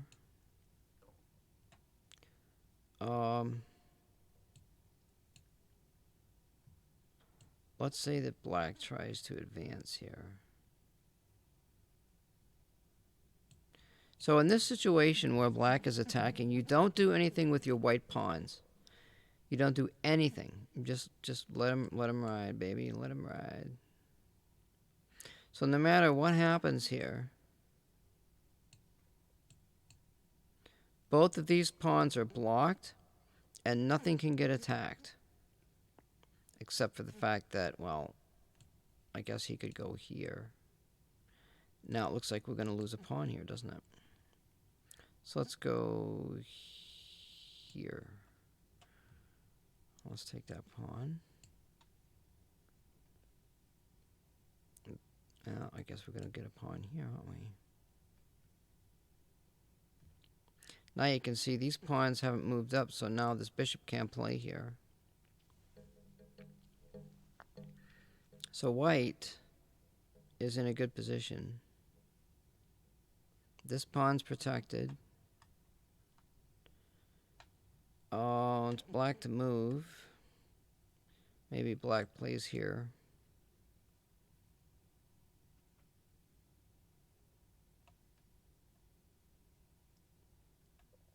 White plays here with the idea of blocking these 3 pawns. Setting up a wall here. So there's a wall here with these pawns and bishops that go almost all the way across the board. Except for here.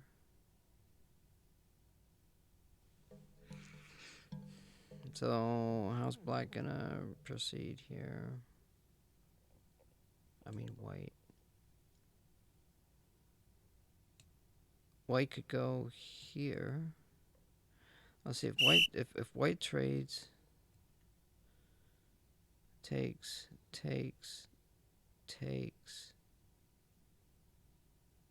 moves in the square here. Yeah, I don't think that's gonna work because black's in the square, but he goes up there and takes back, he's going to be out of the square. This 3x3 square preventing that pawn from going ahead. And the queening square for black is a light square. Black can't get on that square. Anyway, it's getting a little bit complicated. That's sort of a closed position. Usually in a position like this, or sometimes, you won't see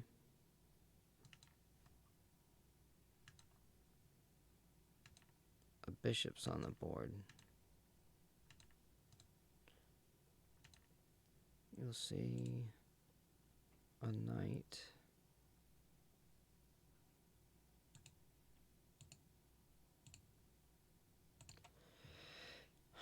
If it's a closed board, well, this is kind of half open and half closed. The knight's best job is to block that pawn. So he could probably stay here. If the king could go here and try to force a trade. Let's say. If he goes here. If the knight takes, moves. So if that exchange happened, black's ahead by one move and gets queen. So black's going to want to try to remove the defender of the queening square. Oh, he's in check.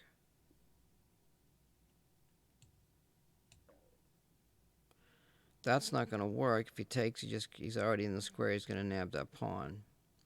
And then black's got a winning position, I think. He could go here. That's really not a good move. That's the only move he's got. Here. Wait a minute. No, I can't go there, can I? Yes, I can, because the knight's defending that square.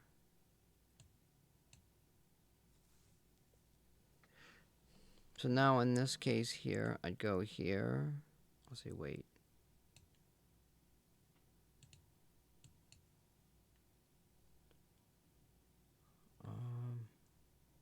I could go here. No, he's got to move, hasn't he? God damn it, what the fuck? It's white's move? How could it be white's move? Oh, he just takes the knight.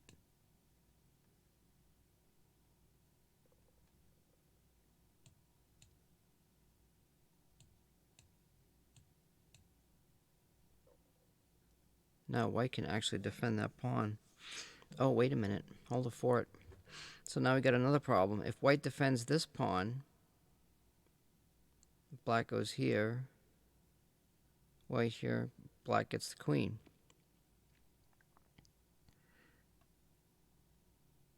Oh, wow. Holy shit. Guess what? White can defend and attack at the same time. So now black is forced to do something up here. Well, black could go... No, he can't go there. So what happens if white can pass a pawn? So if white goes... Alright, there's a way to pass a pawn here. White just moved. So why not go here? Here. Oh, we can't go there. Oh, shit. Can't go anywhere.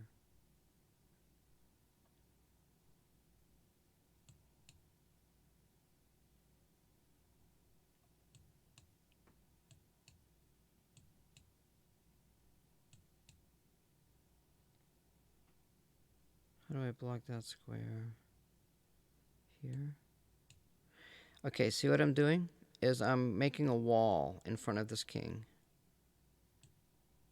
So now he can only go in these squares.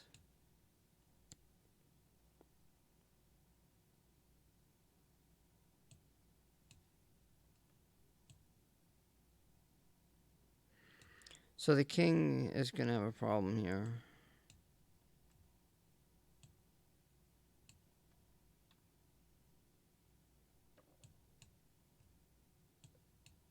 Now, then we could do a forcing. We could do this.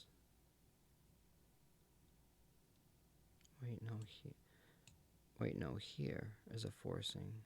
But that puts the pawn over here. It's probably okay. It gets the king further to the side of the board.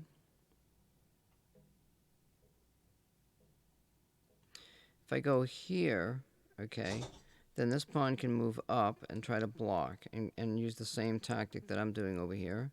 And there's a pass pawn on this. There'll be two pass pawns on the side of the board, which is obviously winning with a knight.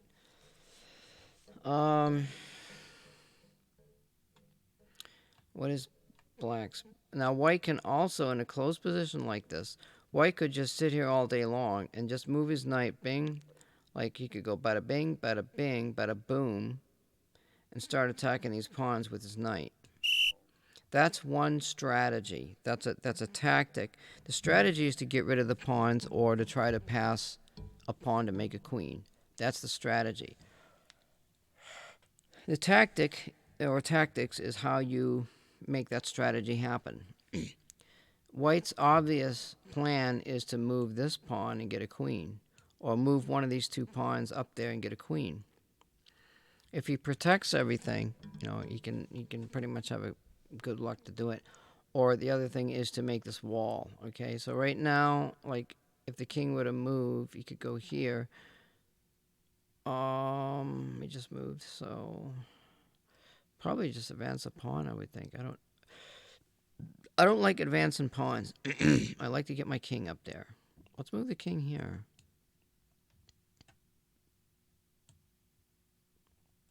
Okay, why can't he go there?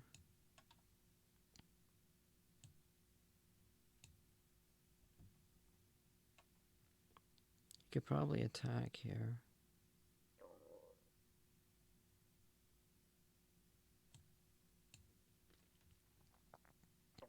Now, if white takes and takes back, now we've got 3 versus 2. But this is a defensive position. It's not an attacking position. So white's best move is to push the pawn. Remember what I said about these 3 pawns, okay? This is a defensive position, and you create this position to prevent these 3 pawns from making any progress. If you attack into that, you can't advance either. The whole idea is to prevent your opponent from advancing, and that's why you have this setup.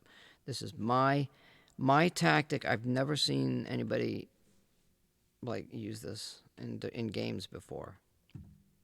It works every time. All right, so now where can the king move? Okay, the king can't do anything with these pawns. These pawns are dead. So white doesn't even have to waste time with anything over there. That's why I created that. Let's see. We could go here. We're working on making a wall, okay? So the king's going to go here. And we can just keep advancing. Now the king only has 1 square. Let's just go there. Now the king is effectively walled off right here. There's a wall right there that the king cannot go by. So now we've got a pass pawn. That's the whole strategy right there. Pretty cool, huh? Check. Now remember I said the knight works really, really good with the queen. And the reason for that is because the knight can get in there and attack squares over these pawns. And right here is where you see the best example of that happening.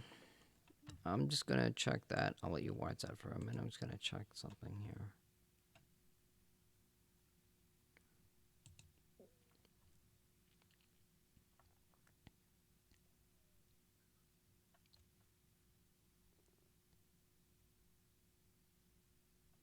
Bear with me, I'm just looking at some stupid shit on here.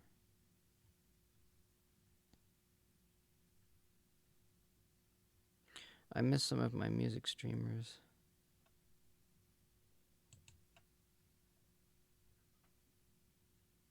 There's some people I'm looking for, but I'm not seeing them on.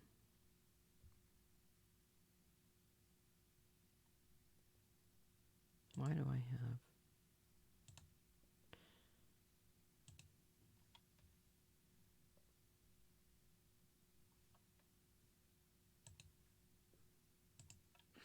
Alright. So now we got this position. And what we're going to do is we're going to... It's black just moved. So remember what I said about the queen. Always make a move that puts your king into check, and you will never, never fail. You'll never lose. If I move the queen, you know, I'm risking stalemate back in this corner. This is a very, very touchy situation. And if you're under time pressure and you're white, for example, like if I was to move this white up here, this knight, like if I move the knight somewhere, I mean, I could move the knight here. Actually, okay, if I move the knight on this square, this light square right here, it's okay. The king cannot move anywhere. However, the king has two pawns that are sitting up here that can move, so there's no danger of stalemate. So white can effectively force mate here. Now the king can't move, as you can see. So we'll just advance a pawn. Let's advance this one. And now we see the strength of the queen and the knight. So now the king has one square. And now the queen can move in for the kill. Mate. Now that is a pretty mate. Knight and queen mates are so pretty. They're just there's stuff that you could do. I mean, chess is an art. You learn certain patterns. You remember certain patterns, and you use them in your tactics and strategy to advance your game. This setup that I had right here with these three pawns, not just forget that one right there. And if you know this basic strategy, you will win half of your games right here. It's my favorite of all the tactics and strategy that I use. This is the best one right here. You learn this, learn that triangle pattern like that, and half of your games are easily won. So that's that. I was thinking. I don't know what there is for.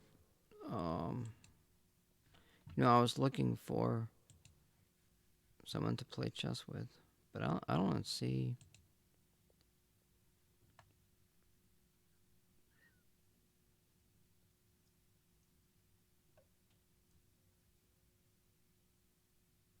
Oh, there's a Maju.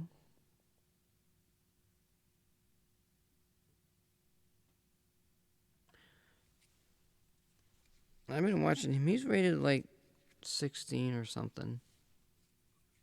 Let's go check him out. See what he's doing.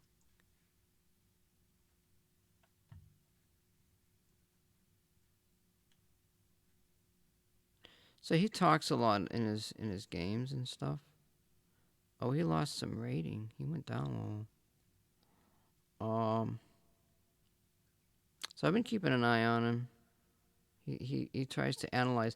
See, the problem, like, he's playing a game. Well, he's actually playing a long game, like 11 minutes and whatever. And he's actually playing I don't know if he's playing a rated game or not.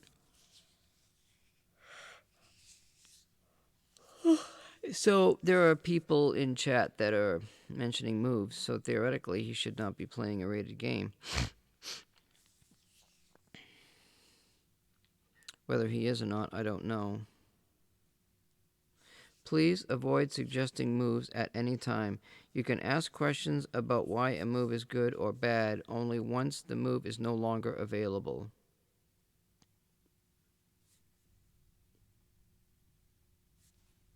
So he's playing a rated game.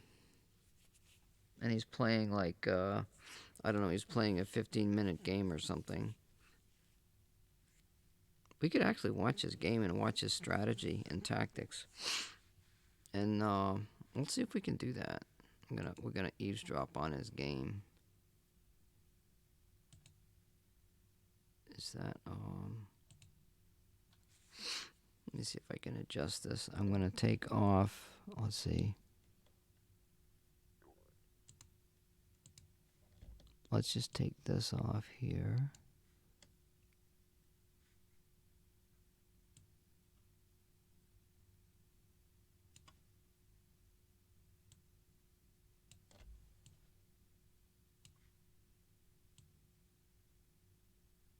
So we're gonna listen to his. We're gonna listen to him. He's a pretty good tactical player. He's probably a better. I'd say he might be a better tactical player than me. I mean, we're rated about the same. But let's have a listen. I had in mind. He takes here. Little does he know, I'm stream sniping. Then I just go here. There's no law you can. So I could talk about this all day long. But wait till I get my when I move my stream over. Threatening discoveries. Ooh, yeah, I like that a lot. This, take. Now, put my knight over here. So he talks a lot. He's like 5 minutes into the game, and the other guy, his opponent, can't recapture is 10 minutes. So he's ooh, yeah, losing on time. Hold on, here, take. Wait, no, hold on, take. Wait, so wait, this wait, is take. I imagine Miju. Because queen could take. No. If queen takes though. If queen takes, I take this. Threatening checkmate. All right. So instead of, oh shit. Instead of talking about, okay, here's another strategy that you should learn. Instead of saying he takes, I takes, he takes, I takes, okay? The way you want to learn your material advantage and positional advantage is to learn how many pieces are attacking and how many pieces are defending, okay? So that pawn right there is being attacked by 2 pieces, being defended by 2 pieces. And he was talking about checkmate or something. He's got a queen down here. So we're talking, maybe this is a good idea. It's opening up this diagonal. There's a knight sitting there. If he puts his pawn, if he attacks with a pawn, he's going to block that diagonal. Let's listen to see what he says here. So he took with the pawn. Or with your rook. But the issue is you're getting a free rook. This is complicated. Why did To he? me, it's Why did he? Why did he? He gave up his rook. Huh. Oh, the queen is under attack. So he's playing what's Very called a interesting. counter attack. Man, this bishop is so spicy. It's awesome. Yeah, okay. If you take, Bear with me for a minute. That's I'm doing pin. something. so I double the attack. If you take, I capture with the bishop, skewering the queen. Oh my gosh. If you move the queen, you get mate. Oh, that's not mate though. That's not mate. Oh, that's not mate. So you just move your queen, I don't know, here. I check, king goes over here. Oh, but I check here. King goes over here. I mean, king's going on a stroll. But I lost a rook in that line, so if my attack fizzles, I pretty much lose a game. I used a lot of time already. If you take, I check.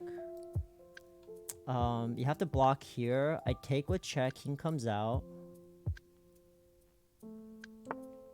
Da? No, that should not work, right?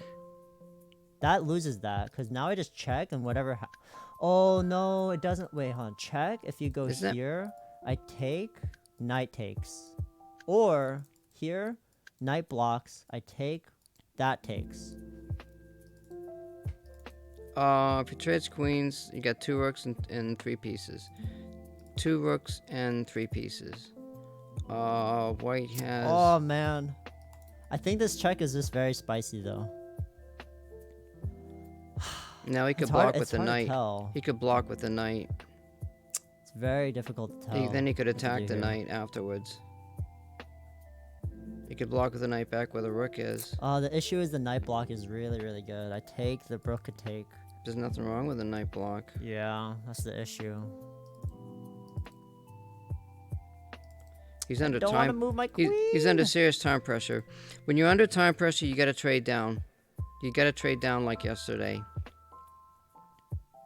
You gotta trade down like yesterday. There's just no way around it. He's offered to trade. Why is he sitting there thinking about it? He's Damn, that's a good move. He's 2 minutes and 30 seconds, not even and his calculate opponent is that. 9 minutes.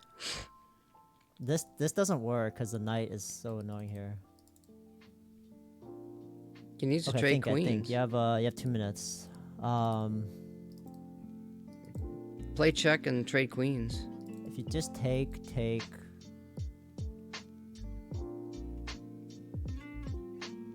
I'm losing the rook then.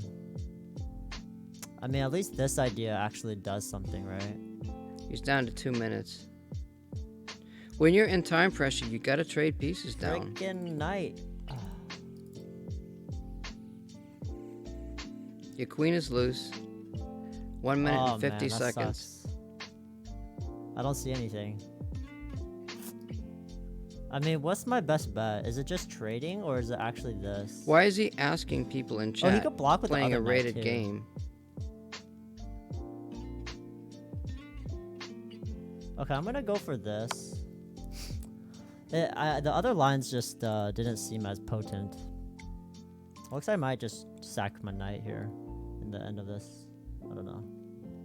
This, I mean, you could block with so many things.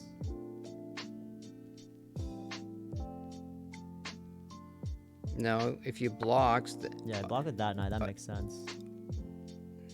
well, that makes a lot of sense. oh, you could try to pass I a don't think I pawn. want the queen trade though. Move it back and just sit it there. So Queen trades, moves. No, you need to trade a queen. He's at 1 minute and 20 I mean, seconds. this knight is pinned. What if I just go here? No. I need to deal with this. He's king trying. queen He's trying situation. to save his rook. He can't save his I don't rook. think I do the queen trade. I just don't. Because if I do the queen trade, I'm just losing. Oh my the God, raw see, he's material. down to I 1 guess I minute. like bring my queen 1 over. minute. 59 Here, seconds. he takes. I never This was trap it, this right? is a long game, like Actually, 10, he might 11 get minutes. trapped. I play 5 minute If I bring games. my queen here, after you take, I go here. And then he has nowhere to go. Okay, I'm gonna drop my queen down. I don't know if this is correct. But 42 it's like the seconds. best thing I got 40 right now. seconds. He still hasn't moved yet. 35, 34, 33, Sucks. I don't know what to do. 31. I Poor could trade guy. out queens and go here. Oh my God, 27. They both seem bad. They both seem bad. Takes the knight. Moves the rook. Damn. Yeah, once in a while there's curse in the stream, but moves the rook. Yeah, I didn't see it. This isn't hanging. Damn, dude. This is rough.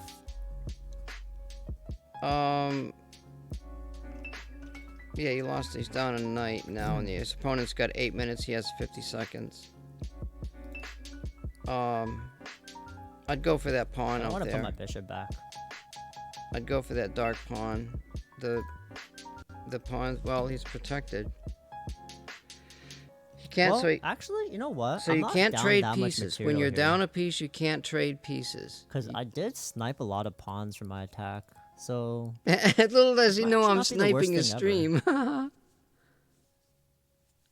is the blue board better than the green? I don't know. They're all the same to me, I think. Okay, it goes over there, but now I just have this pinning that. And then after Why is he Wait, this talking just looks about very it? good. He's I down wanted to do 40 this seconds. anyways. He could defend it with a pawn here. Oh my God, 39, 38, The issue is I don't have a pawn to go here though. 33. He's gonna lose. He's gonna lose on time, and he almost acts I like think he this doesn't just care. still seems logical. He's gonna defend it with a pawn for sure. No, But I have because 35 seconds, no, I because gotta the go. knight can be moved. He defends it with a pawn, and then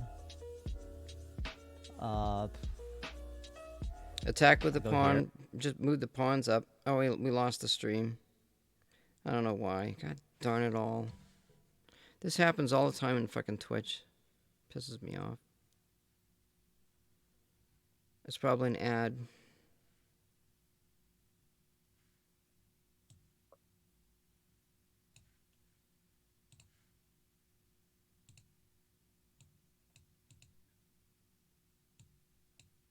Oh my god, it's fucking froze again. Come on, Twitch. Stop screwing around. Jesus. I don't know what the fuck's going on. Twitch wants to play an ad. Right at the end of the fucking game, too.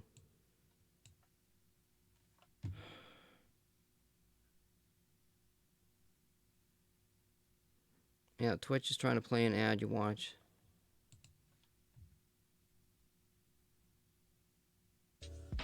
Uh, 35 seconds. Oh my fucking god, network error. Or maybe it's on his end.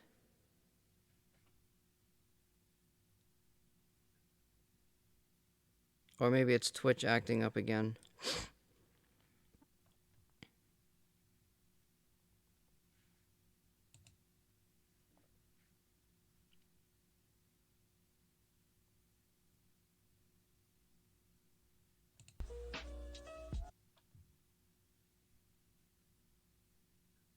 Why am I getting a network error on his stream?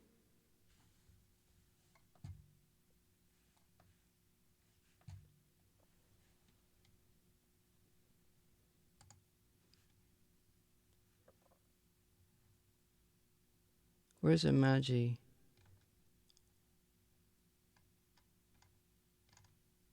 Oh, maybe he got pissed.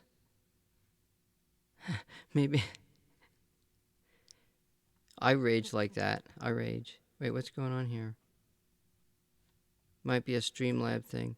My internet is still fine. Yeah, something's wrong. Stream dead. Very dead. are we back? Are we alive? He's got 14 seconds left. F? It looks like we're back. I'm back? Okay. Whew. Dodge the bullet 13 there. seconds. He's dying. He's 10 seconds left in his game. His stream is dying or something's dying. I don't know what the fuck's going on. The opponent's got 6 minutes.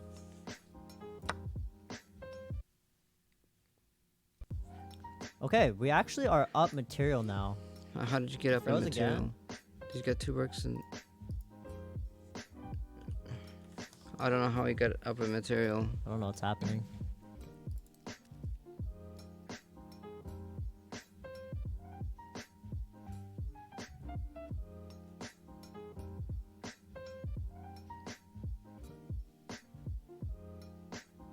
So It's working? he talks a lot on his stream about Back.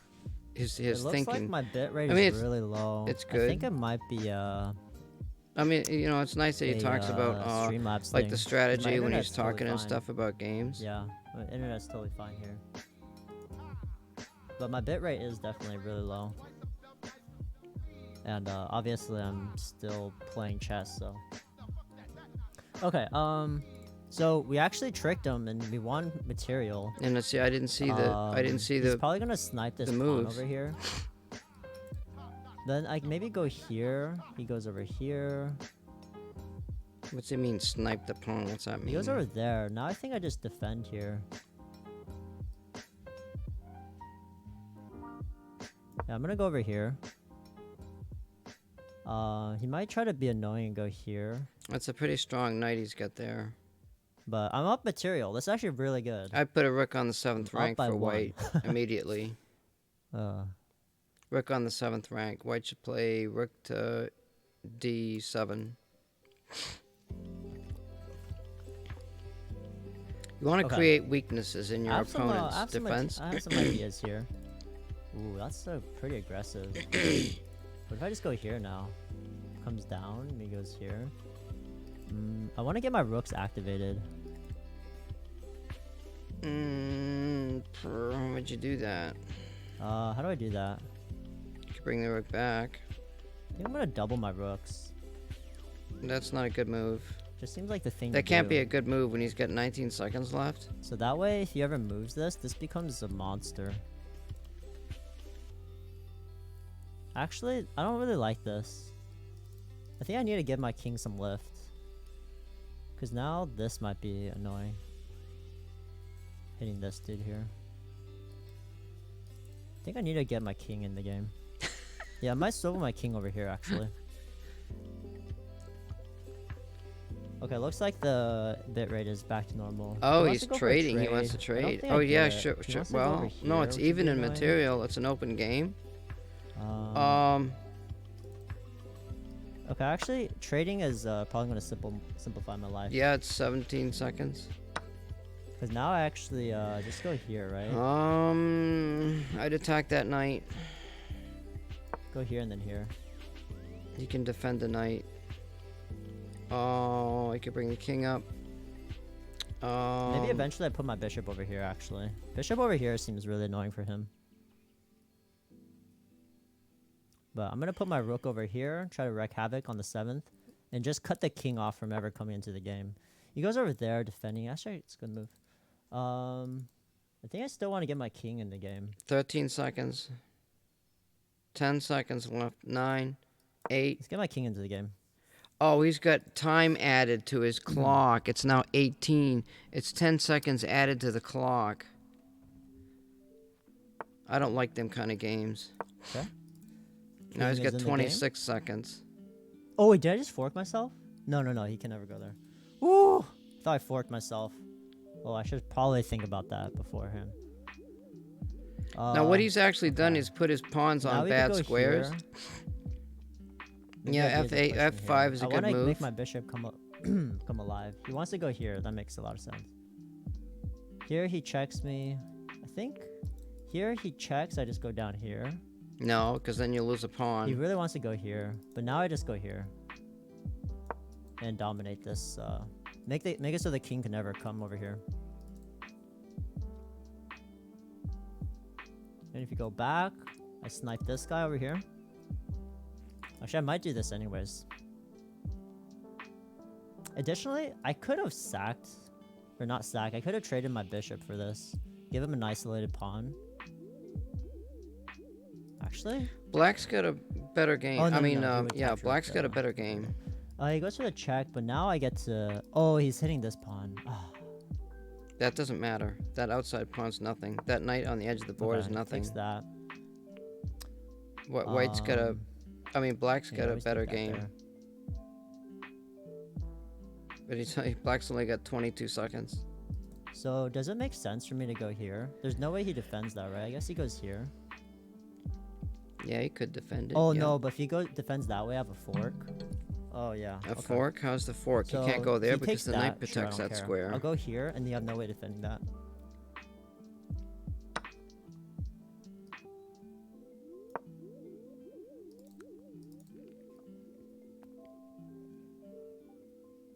His knight, Watch him go here. He's definitely gonna go here. his knight could get trapped We need down predictions. All right. Well, we'll do predictions next game. there. Check's not... That's not a good move. Okay. His He's getting knight's, out the fork. his let's knight's go gonna here. get trapped. No, he can't go anywhere. He's gotta go down. His knight's gonna get trapped. He's probably gonna go here. No, he can't go there. He might be going. No, where does he even go? I know. His knight is Down here, trapped. I guess. Go attack Okay, his so just knight. take. No, I no. always What? take. No, attack his knight. I'm not getting forked, right? Well, no, actually you can't. Yeah. That's a waste of time because the knight can... Alright, now he has double isolated pawns. This should just be winning. I'm threatening this, forking the pawns.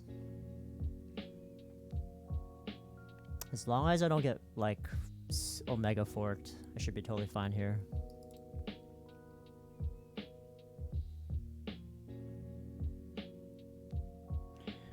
Peter even have, friggin' like, Parker. bishop here to Some solidify guy this by the pawn name at of some Peter point. friggin' Parker followed him. The names Yeah, they he come goes up after with my these bishop. people. Let's just bring our bishop over here.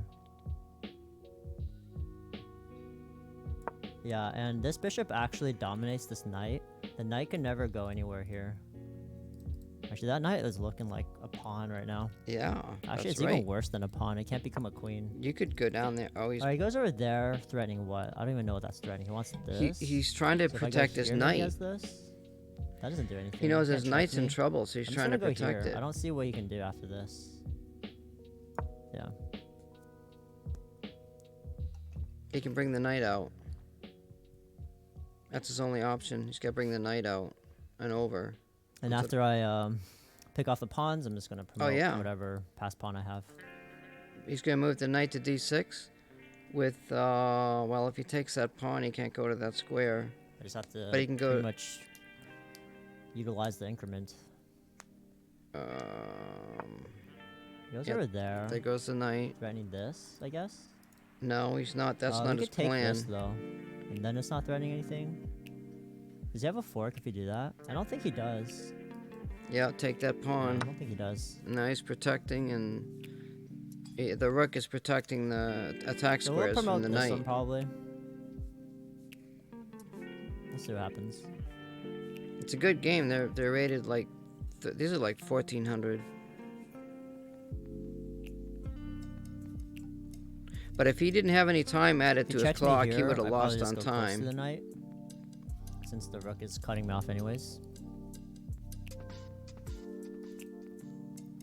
He could play check. But I'm probably gonna be pushing this pretty soon.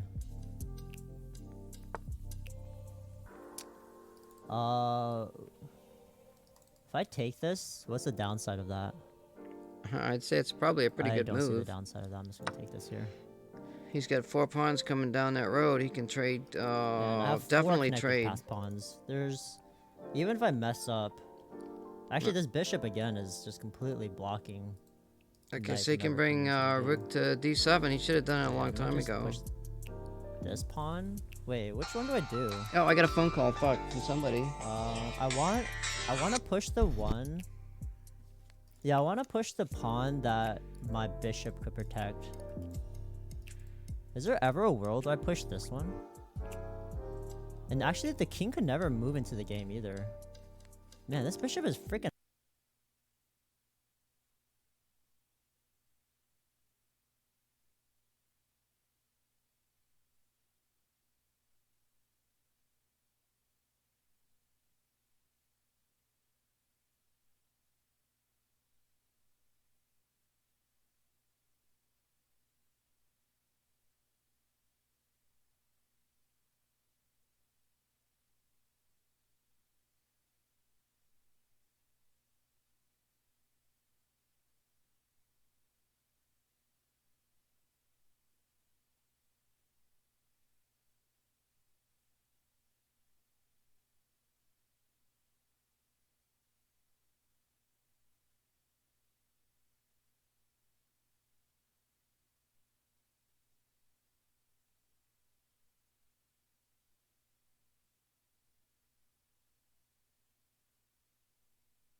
I swear, I'm not gonna lose it.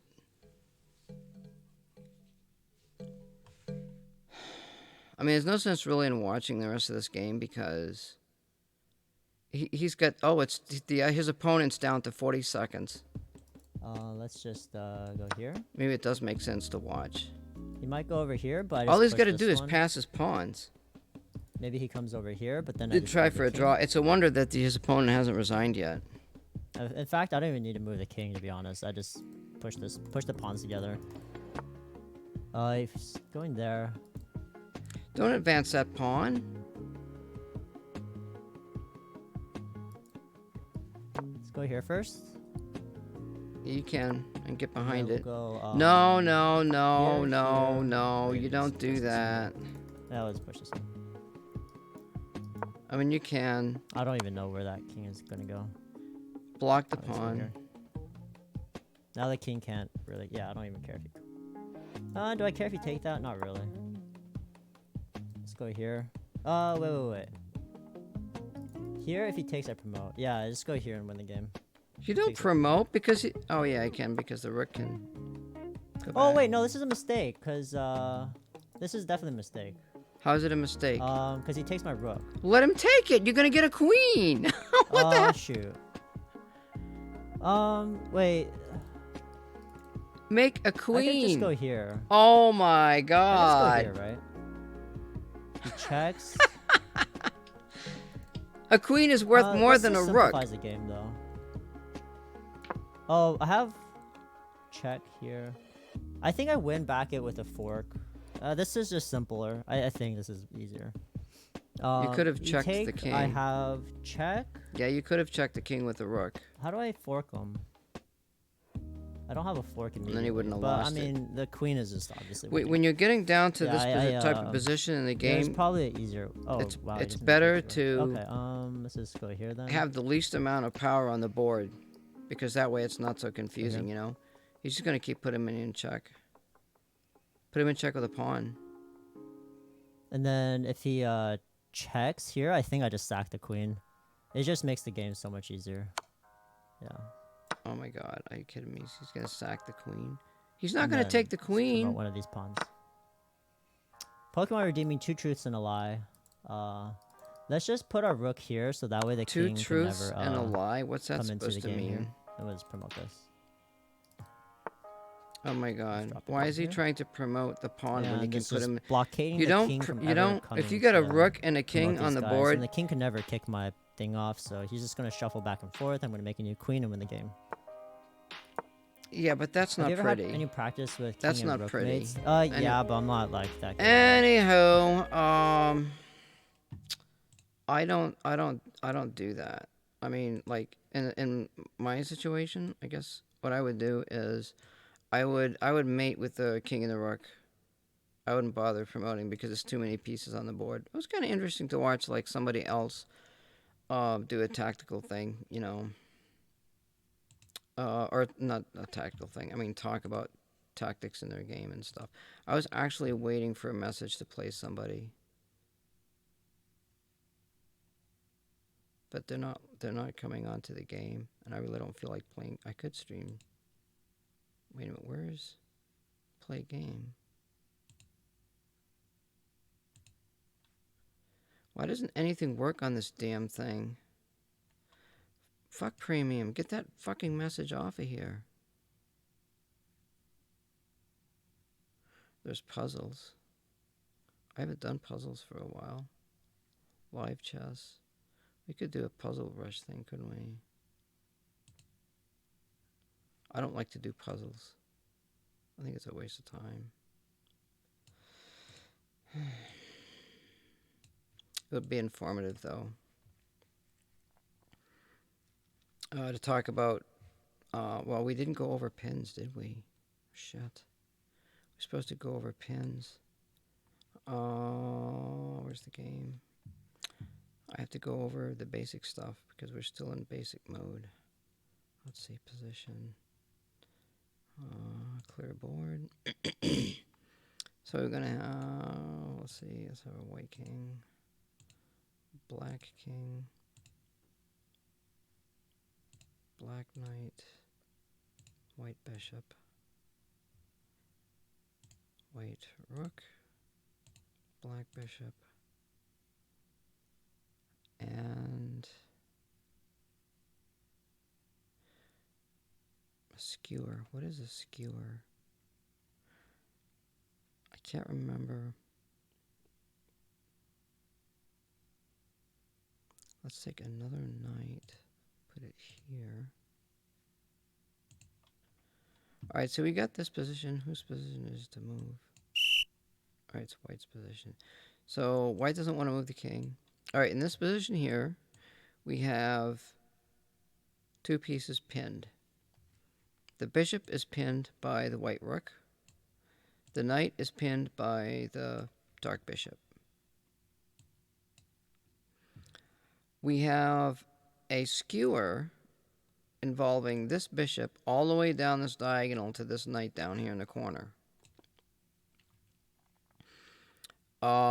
Let's say that the king moves. I can't even get the skewer to work because the knight is pinned.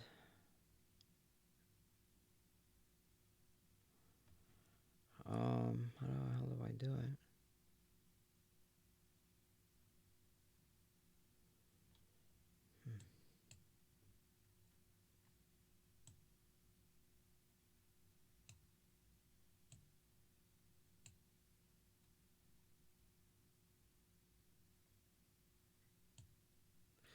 Okay, so now the king is attacking this knight.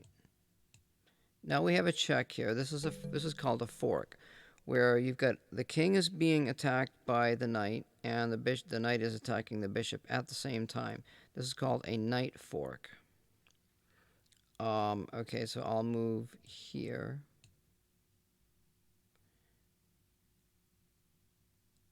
And I'm gonna move.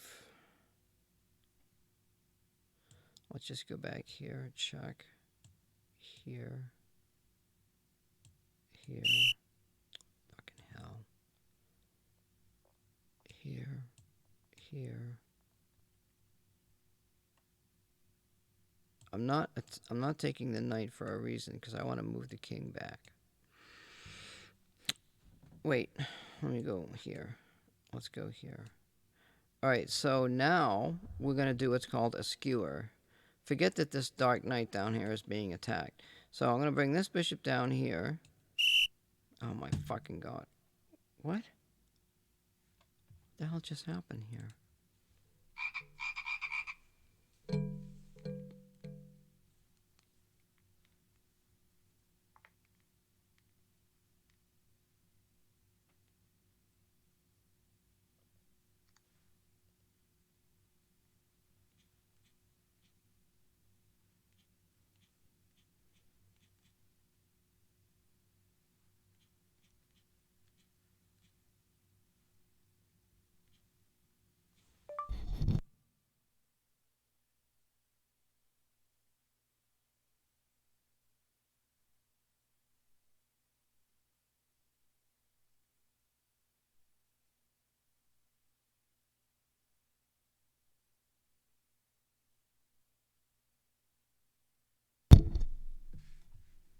Fucking distraction.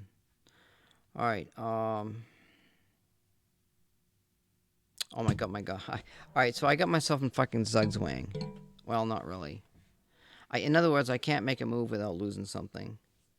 I could move the king back here and protect that knight, but that avoids the purpose of the lesson. All right, so now I'm going to check the king, and this is called a skewer, I believe, where there's a piece behind the attacking piece, and you've got to move out of the way. So you move out of the way, and now the bishop takes the knight.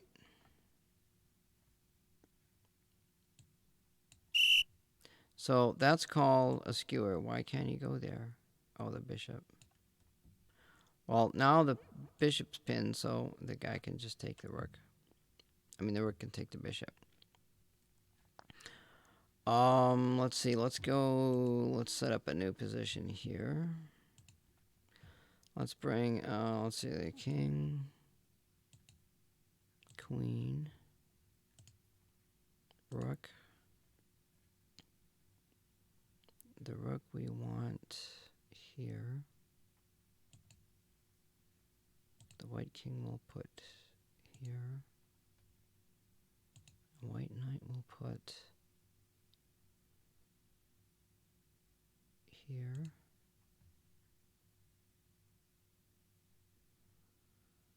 And let's put a white rook here. So I don't know whose move it is.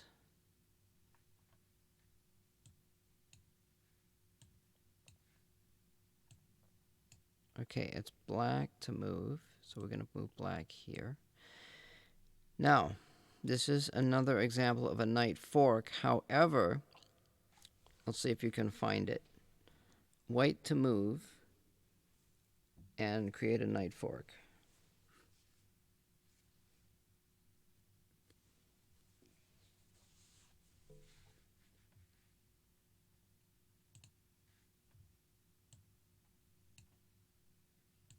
Bear with me, it seems as though I have to do something.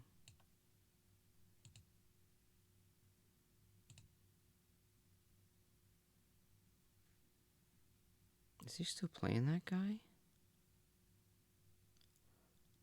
Oh my god, he's still playing that guy. He just beat him. He had to promote his pawn. He was still playing him. He went from 20-30 seconds up to 3 minutes on the game. I'd never play a game like that. It just wouldn't happen.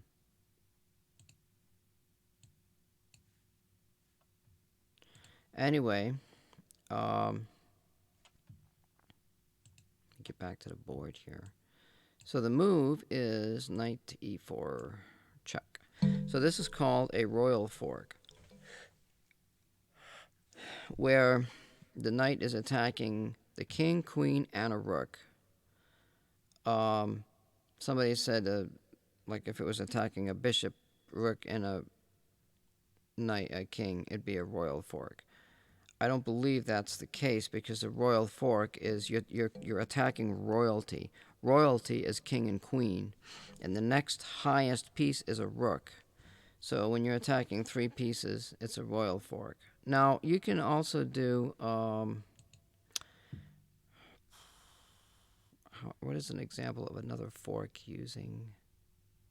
All right, let me clear the board. So put a king. Let's say a king here. Let's put a rook. Bishop forks are pretty cool, I guess.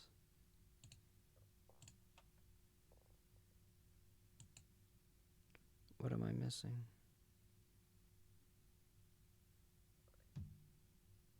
What the fuck?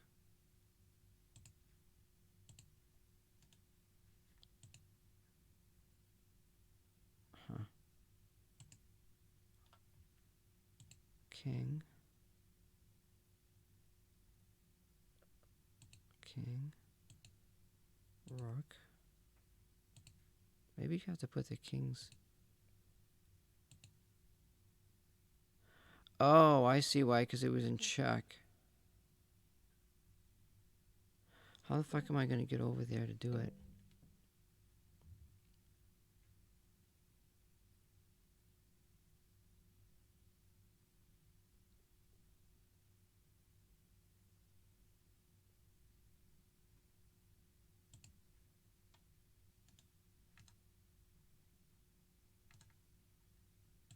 King.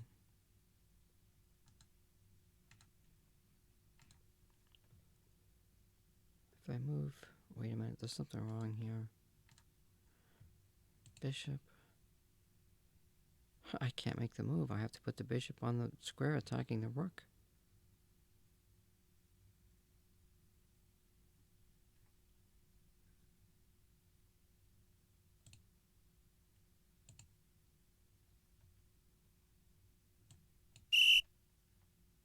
Okay.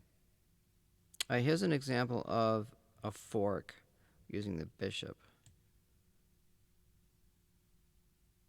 No, it isn't. I can't do it. What the hell? The only way I'm going to be able to do this is move the bishop on this square attacking the damn rook. I can't do it any other way. Protect. Just anyway. Move the bishop here. Now the bishop's attacking the king and the rook. That would be a bishop fork. But it's not really a bishop fork, honestly. It's just an attack, you know? Another typical attack that you'll see in a lot of games is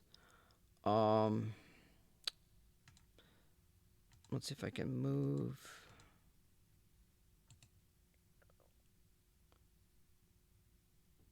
here.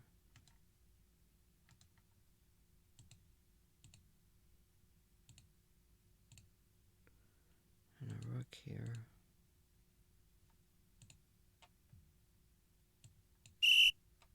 Alright, yeah, well, it's black to move. Shit. Alright, let's say black moves there. So this is called, I think it's called a skewer. Let me look up the terminology and make sure we got it right. S-K-E-W-E-R. Skewer. Oops. Shish kebab. Hang on just a second, we get there.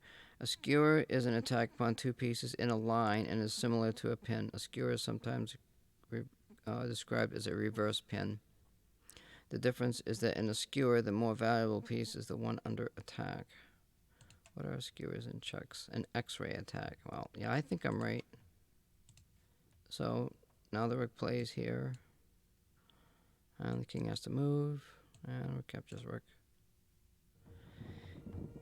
Yeah, I'm just going over, oh, hey, huh. Thank you for that follow there. I'm assuming it's Ray.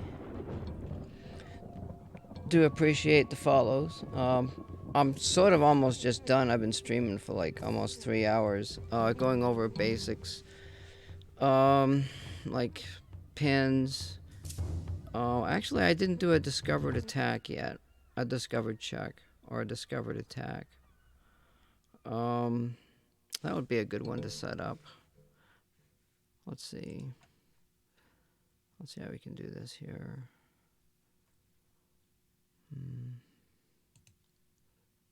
So let's see. Let's put the king. Actually, no, yeah, put the king here.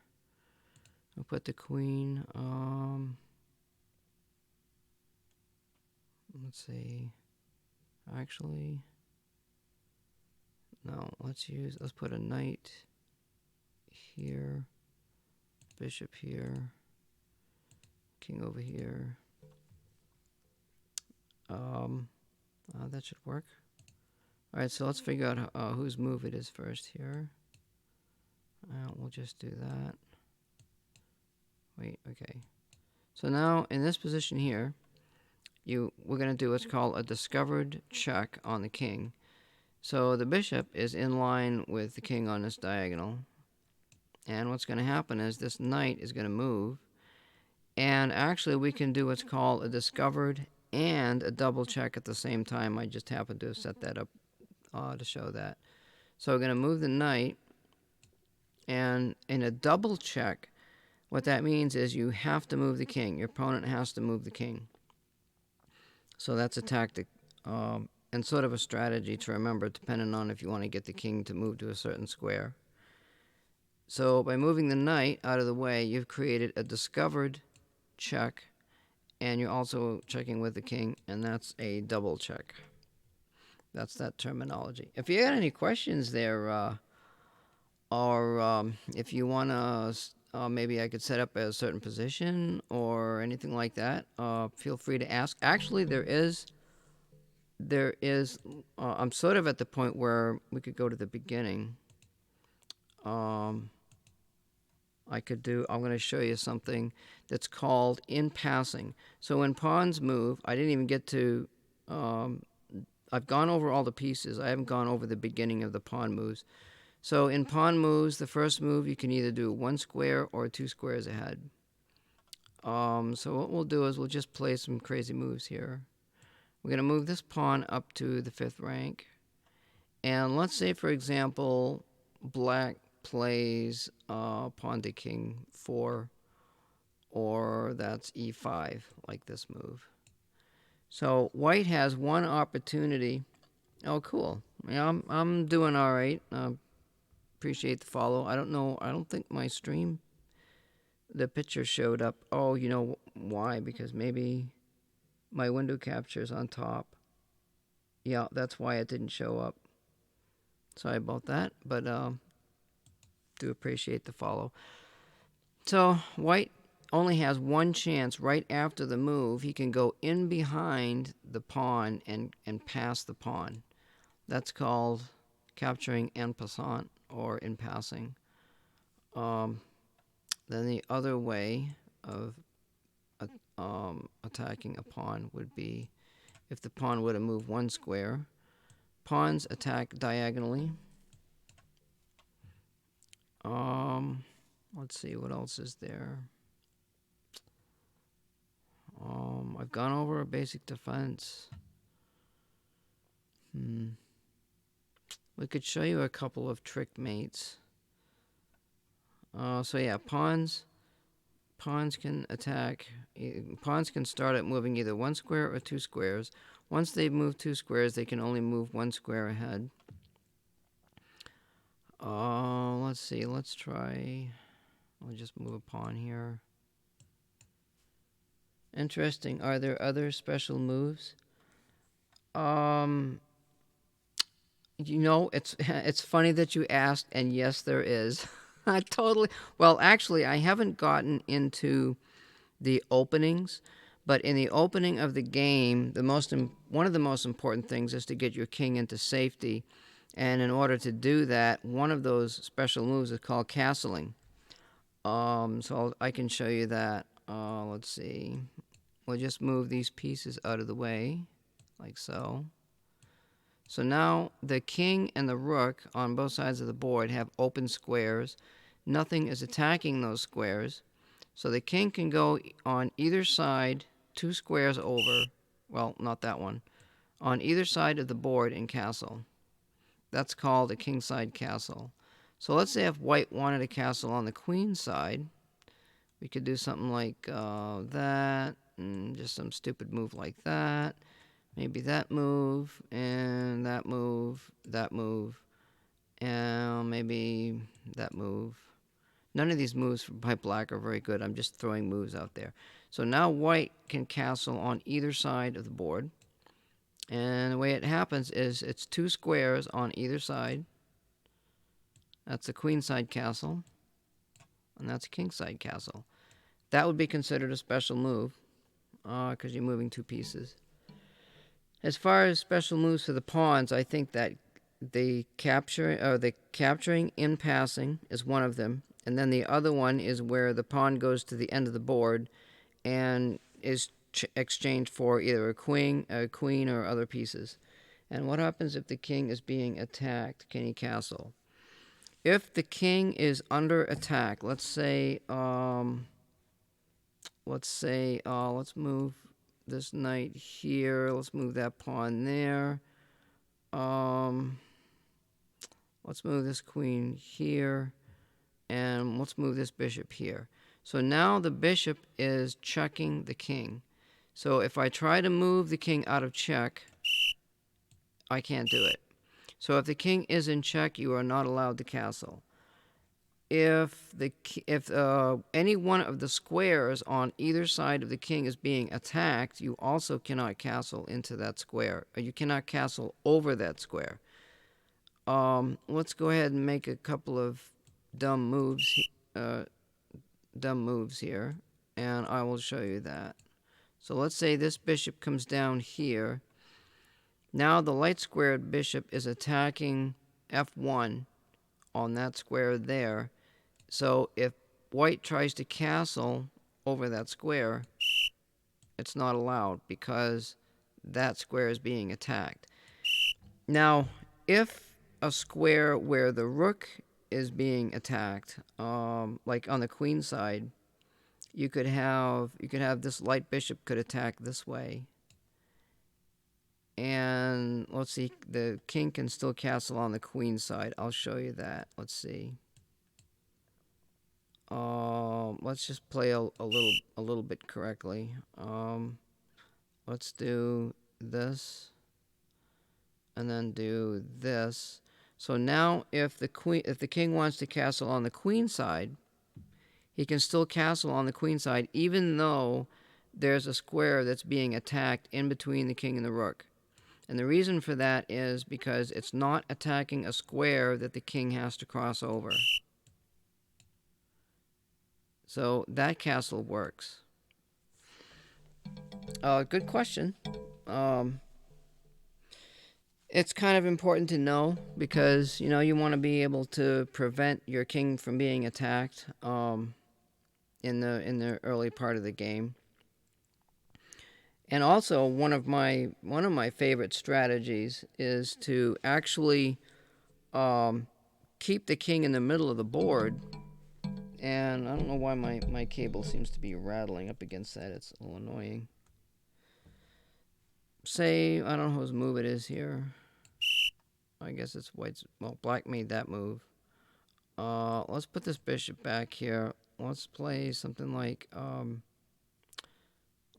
this. Let's play. We're gonna move the queen over, and I'll play the queen there. Move this bishop here, and let's say white can take that. Well, I guess it's black's move. Let's do that, and this. Now, an idea would be to actually keep the king in the middle of the board. So in the early part of the game, you need the castle. The point of castling is to get your king in the safest position possible, and I can show you that in a minute. When you play the game more and you want more activity, you want you want changes, you want to mix things up instead of playing the same thing over and over. You can actually keep your king in the middle of the board. Well, I don't know why I did that. Like I could play my king here in the middle, and then let's just say black moves here, and then white could play something like here, and I'm just playing bad moves for black, and I'm just showing you sort of an idea here. So like in this example, you've got two rooks on the F file. The king's in the middle of the board, so white has the opportunity of attacking on either side of the board, even in the middle, or defending, or most, it gives white more options. But I will show you like a basic opening as far as like when you talk about security. Let's play we'll play a basic king pawn opening like this. Generally, sometimes when knights are played, the opposite knight is played. You could do something like this. You could play a copycat game. Now, white would castle here. The king is, in my opinion, I think the king is safer in the middle of the board. And when I play more tactically, when I play more strategically, I like to leave the option to have the king be able to castle on either side of the board so that your opponent doesn't know which way your king is going, and your opponent doesn't know which side of the board to attack on because you haven't castled yet. If you move your king, well, now your opponent knows where your king is and he's going to plan on his attack. I think it's more risky to play that way. Most games are played with the king pawn opening and the king is castled on the king side. And yes, in general, the king, this is the safest looking position for a kingside castle. The knight is on f3, and you've got this castle position. If you move the h-pawn like this, like say if black makes a move, and white plays this move here to prevent, I'll show you a move here. Let's say black wants to play here. Well, to pin the knight against the queen, now he can't play that bishop there because white has played h3. It's a nice idea, but generally it's not really a good idea. It's only because what that does, it weakens your pawn structure. It's easier to get out of a pin, I think, than move that pawn. But in most cases, you really don't want to move the 3 pawns in front of your king. So that's that strategy. Um, and I don't know, like on the queen side of the board, it takes longer. So like, let's say if we looked at a queenside castle, and we played a D pawn opening. It's sort of, well, we'll just play like some copycat moves here. Wait, what's generally played? Well, see, usually in queen pawn openings, that pawn's moved that way. I can play here, and then maybe here, and then here. Now, if you look at this position, it's too obvious. You're letting your opponent know where you're going to castle way early in the game. And so you're giving your opponent already an advantage. Forget that the queen's being attacked by the bishop. I was just showing the position for the castle here. We'll just back him up here. And then what usually happens is, well, let's see here. Like pretend, I don't know what, it's just more difficult to get into this. So what usually happens on the queen side of the board is that this king will move over here. Well, I moved my queen, I don't know why. Yeah, he's being attacked. Okay, so usually the king is moved over in a queenside castle, and that usually happens almost to the beginning of a middle game. And unfortunately, like if this knight is over here, the knight should be up here instead. It should be on that third square on c3. So I moved the knight in the wrong spot here. Let's try it again here because it's a good example if I can figure out how to play the queen. I never, as a rule, I don't castle on the queen side because in my games I use the queen side to attack. Let's see if I can do something here. Maybe this. Maybe this move. And what's generally a good idea? See, this can cause problems for white because black can do this and bring the bishop out, pinning the knight and the queen and the king. White could play. It's possible to play this move to prevent that, but again, it's not a good move. So we'll castle. Why can't I castle? All right, there we go. And let's say that black does play this move. White can still protect the knight with the queen. We're going to play here. And queen to c6 is it's a common move. Or the queen could play here. Well, that's not a good move. Yeah, we'll just play that. And now white's going to play here to get this bishop off the board, which that's a whole conversation in itself. The way this position is set up, there's a conversation here that has to do with bishops. I suppose I could go into it. So for protecting a2. Well, moving the pawn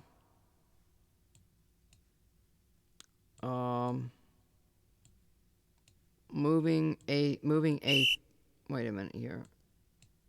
Prior to the castle, if white plays a3, it keeps this bishop from coming down here to do this pin. So it's actually protecting b4. But generally that's not done.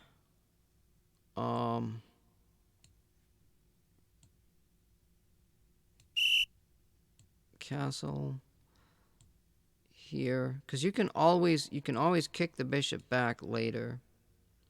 And then now generally what happens is, like, I could move the king.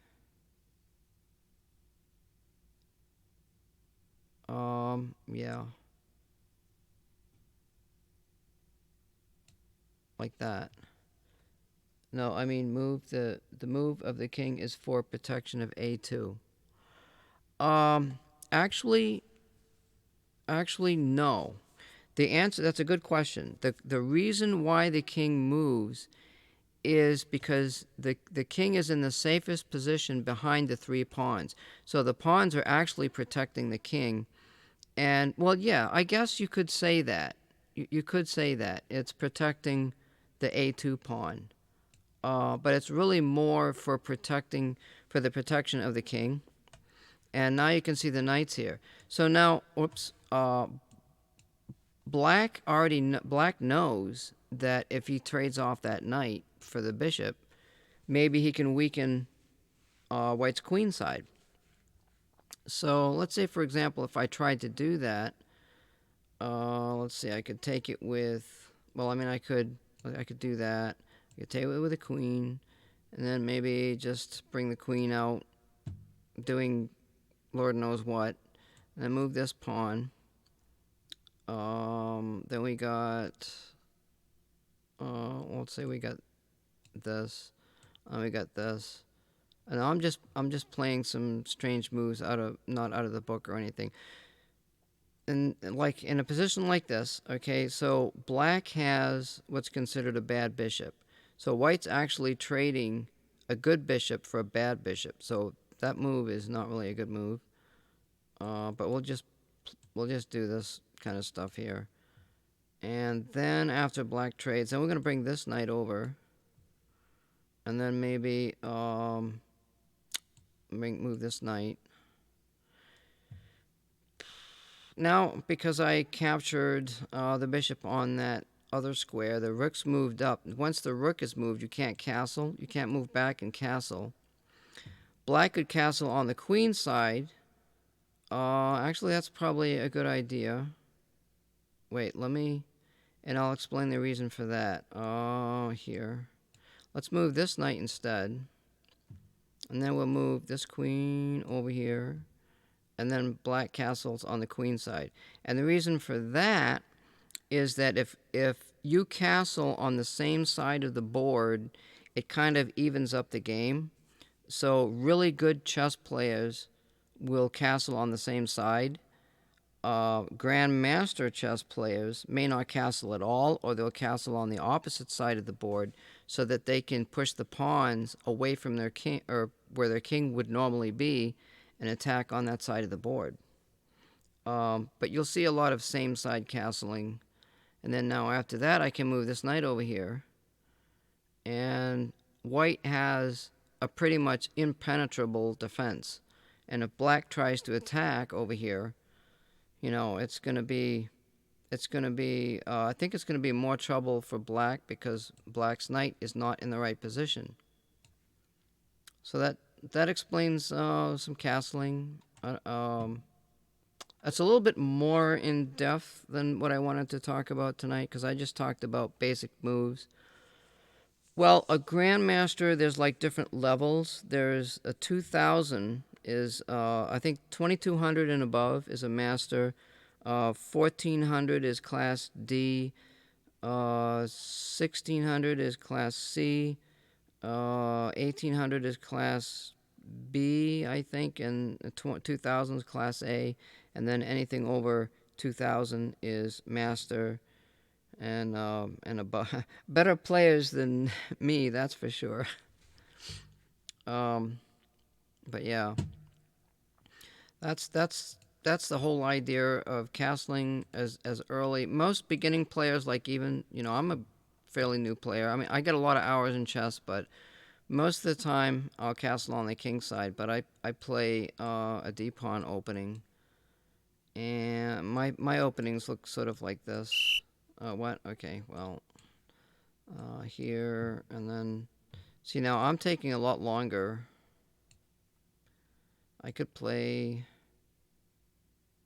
this, and then maybe black can do that, and now you can see where white's having a little problem with this bishop here.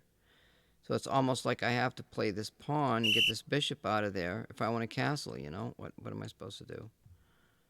So I could castle. And, you know, maybe if white exchanges, it's not a black takes the knight. It's not really as good, I don't think. Um, it's better, it's stronger to create a pin. But say he does, and does it anyway.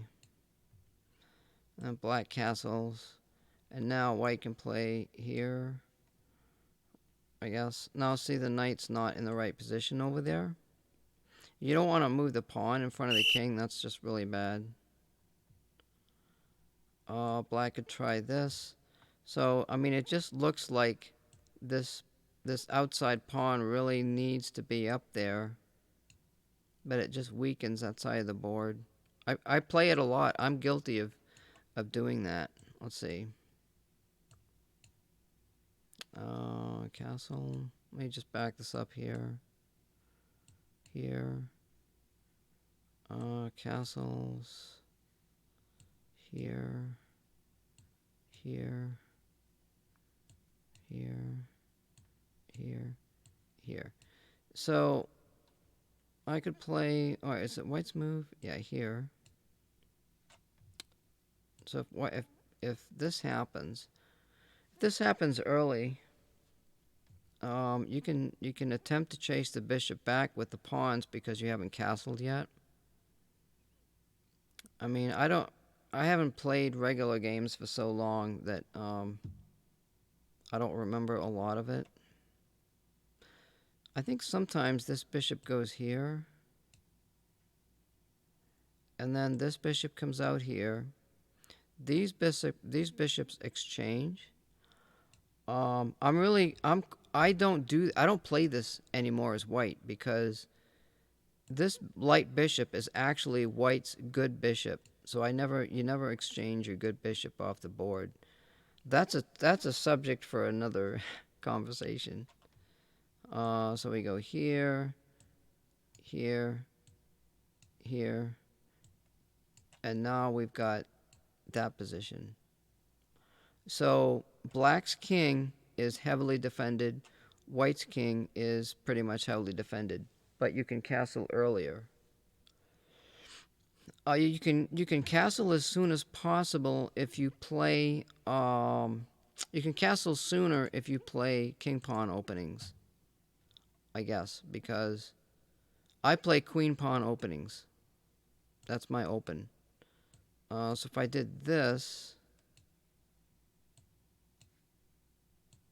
here, here, that's about as quick as you're going to get into a castling position right there. If you exchange the bishop, oh, I see what you're saying. Let's try that. Let me see if I can get back into that. Wait, okay, so here, here. Well, normally I don't play. I also don't play knight to f3 here. Usually, like some of my games, I tend to try to keep my king in the middle when I play this opening. But if I were to castle, I would play. Oh, you're talking about, well, yeah, I just moved there. So he has to take. That's usually what happens. Oops. Yeah, he's gotta take it first, and then he can castle. For beginners, what's the best opening move? Honestly, when you're first starting out playing chess, you can play anything you want. You know, the whole idea is to attack the middle of the board, get your pawns up in the middle. Like, what I could do is, let me show you something here. I'll show you something really interesting. Let's see here. Hang on just a second. What I'm doing is I'm setting up the board. All right, so here's white to move, and you got just a king and a bunch of pawns here. So the best idea is to play for the middle of the board. Normal, what do I do here? Normally I bring a bishop out. Knight comes out. Normally there's a light bishop right here, so this pawn will probably go here. And then maybe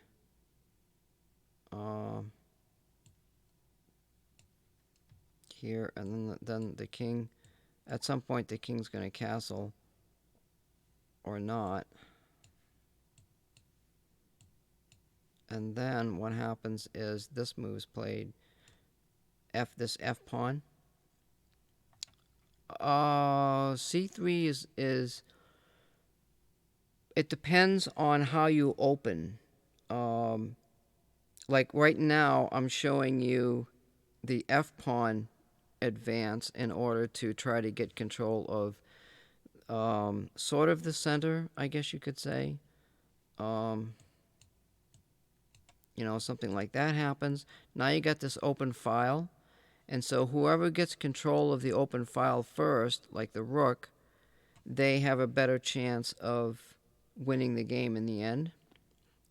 If I were to go back to the beginning here, attacking from the sides.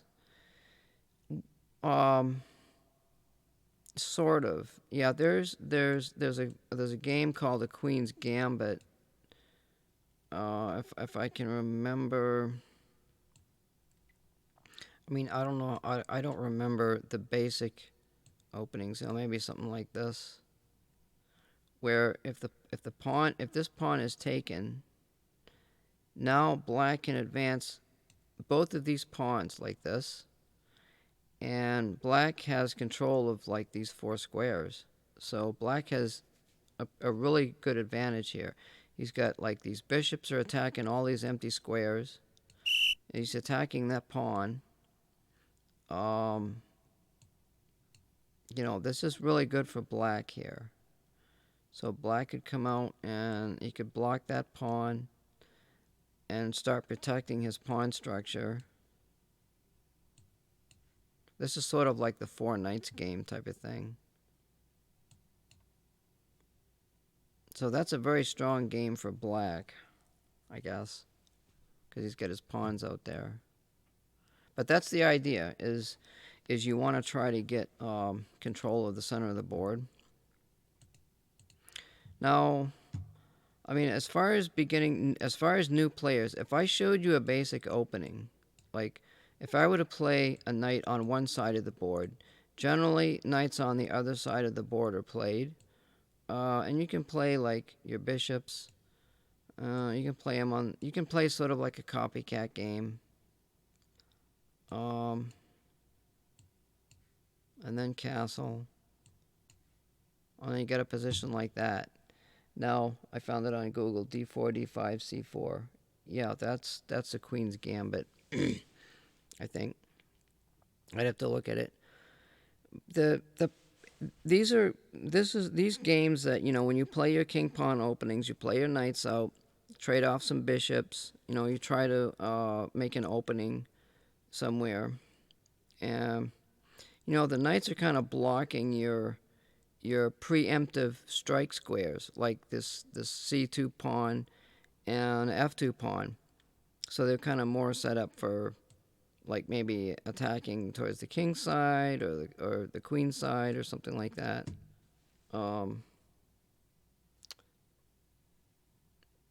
Yeah, with the Queen's Gambit, for me, okay, once I learned how to play chess, and I started strictly playing just queen pawn openings, it's so much easier and it's so much more fluid. The movement's more fluid.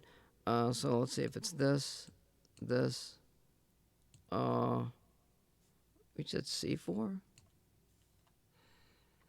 Okay, so well, I'll kind of show you. So when the Queen's Gambit's played, which is fairly common, the idea is to definitely cancel on the king side. So if this takes, Now you got this, and now you got white's pawns in the middle of the board. You've got white's bishops are just attacking everything here. Let's see. Black could play. I guess here, here, here, here, here, and castle.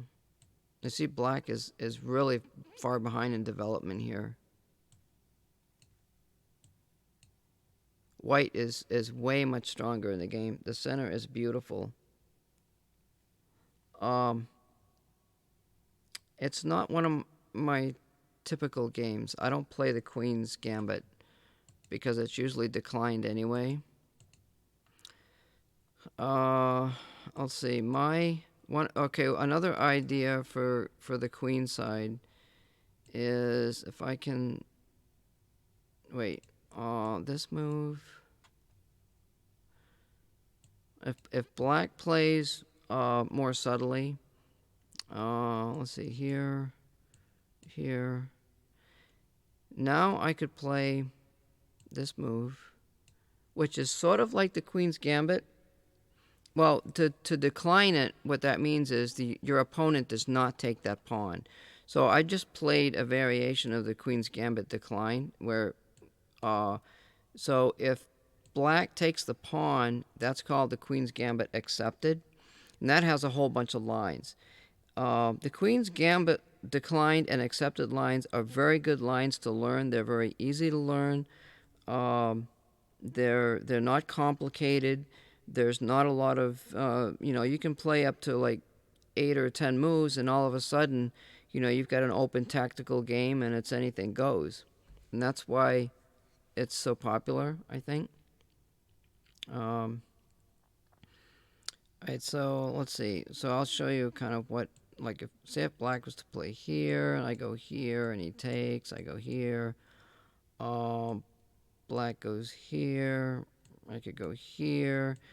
You can see black's position's getting pretty cramped here. Maybe here. Black's position's very cramped.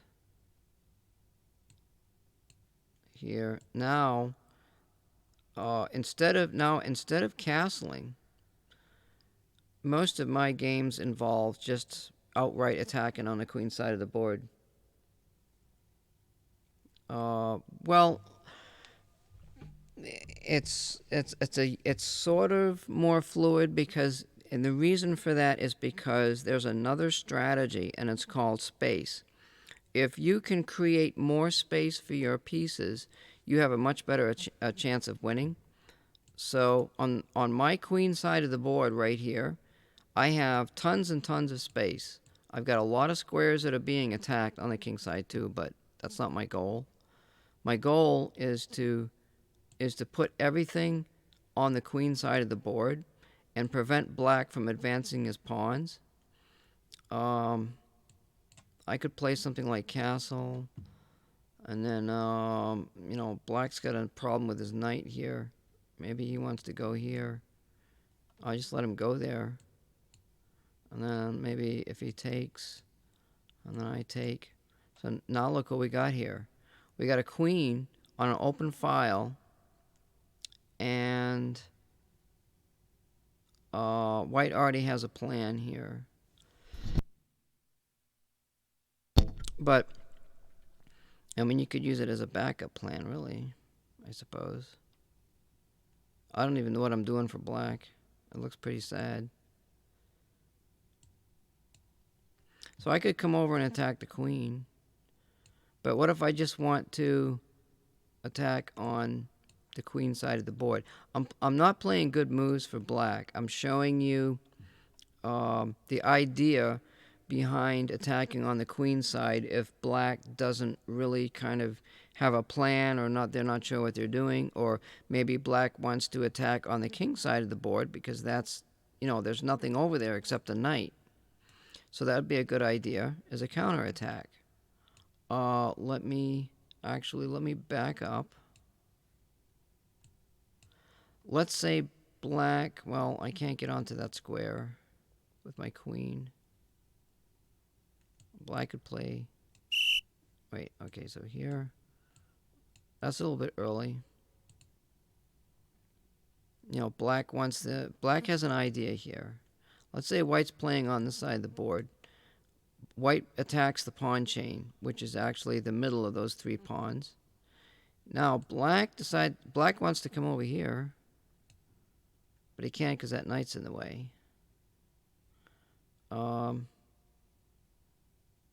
Maybe here. Attacks. Oh, actually, this might be a better move. Because here, black is blocking this pawn advance with this knight. White has the outside pawn, which is not really good. It's kind of weak. White has 2 center pawns, a semi-passed pawn. Black's trying to come up with a mating idea. Maybe white wants to attack. Oh, white can attack this pawn. Okay, I missed that.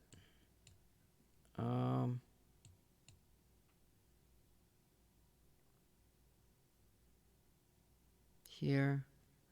What did I do here? Alright, so he's going to take back with a pawn because of this.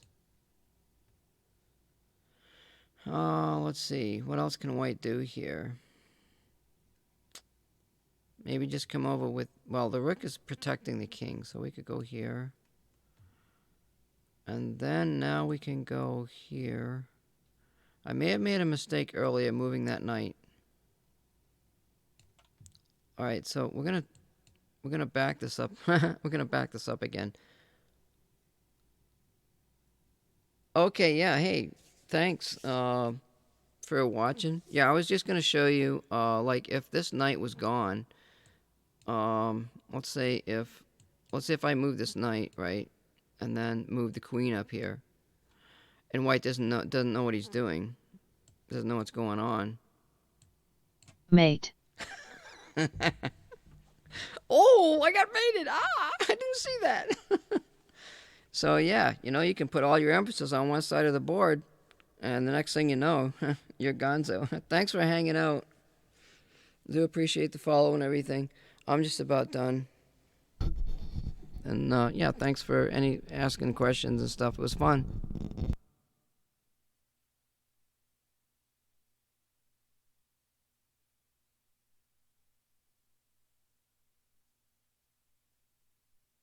Yeah, I think I'm probably going to call it quits. I streamed for about 3.5 hours.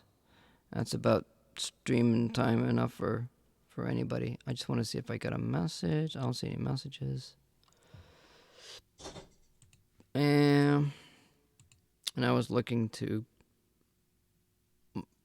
do something on here. Oh, I was going to do some puzzles. I think. I don't know yet. Let me just check I like to check my streamer list. See if there's anybody on. I don't see anybody on. Well, I could probably do some puzzles. Let's see. How do I do this here? Window capture.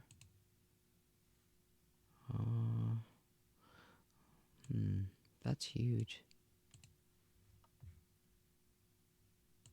We're going to try to do some puzzles and see how my tactics are here once I figure this out.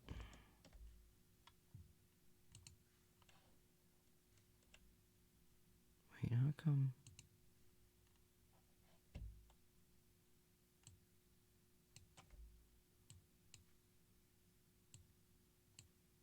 Bear with me for a moment while we do some live editing of my chessboard.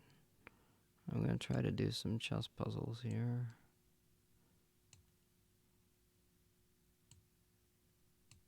Looks good enough, I guess.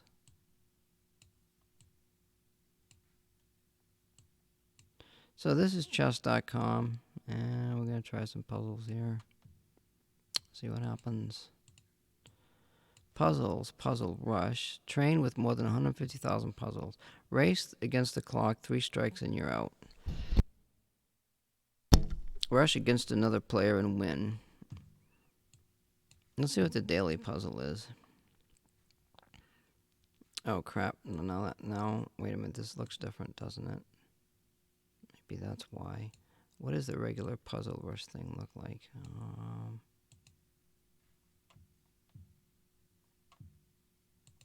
Puzzle rush. Play. Oh, we got puzzle rush. Black to move. Alright. I don't even know what rating this is. What, 5 minutes? Okay. Well, I'll just take the night. Blah, blah, blah. Why not? Wait to move. Wait to move. Let's see what we got here. We got a mate, don't we? That's gotta be easy. Queen is lost. The king's queen's on the board. Is there a mating situation? There's a check. There's a check with a rook fork. Here. Mate to move. Do we have any mating situations? And that would be mate. Rook under attack. Let's see. Rook under attack. We got. Let's see. There's check. Check. This is a good one. We got a rook fork. Wait a minute.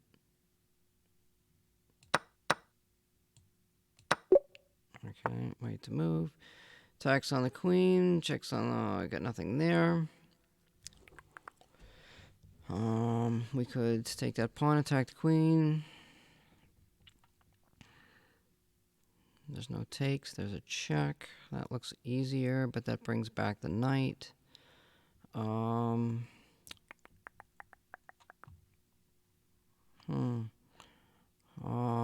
don't know.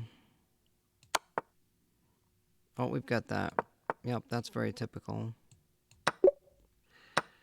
Alright, so I guess he took the pawn. And let's see what else we got here. Attacking the rook. We could attack there. There's no checks. Attacks on the queen. I don't see any. Yes, I do, actually. Right here.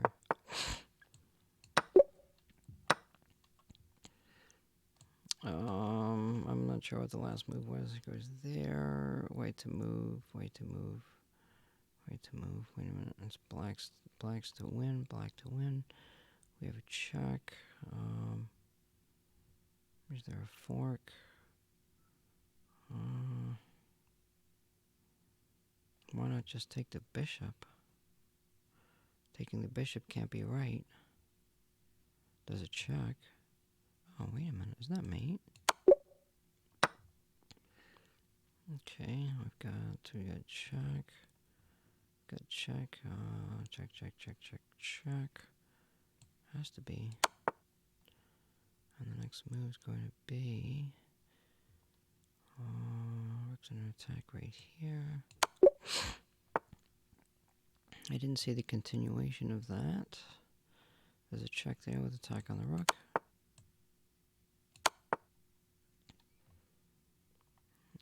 More continuations, huh? What now? Takes the pawn. No checks. What do I... Oh, mate. Okay. Let's see. Why would that move be made? There's a knight fork. It's not. It's protected by the bishop. Actually, that's a good move because the queen is loose. Whoa. Takes. Wait to move. Takes. Wait a minute. Wait to move. Takes. Is it takes? Has to be.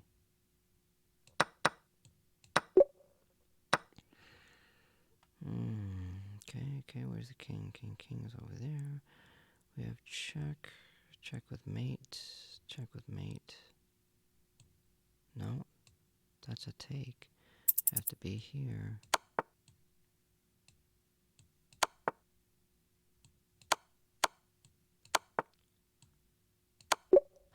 I just got that one in 20 seconds. Wait to move black to win, black to win, black to win. Can't go there, I can't go there, I can't go there, I can't go there, I can't go there. Move the pawn, attack the king, deflect the king. I don't see it. I don't know, I'm not gonna find it. I don't know. Made one boo-boo. Does it give me a rating? 909? Are you kidding me?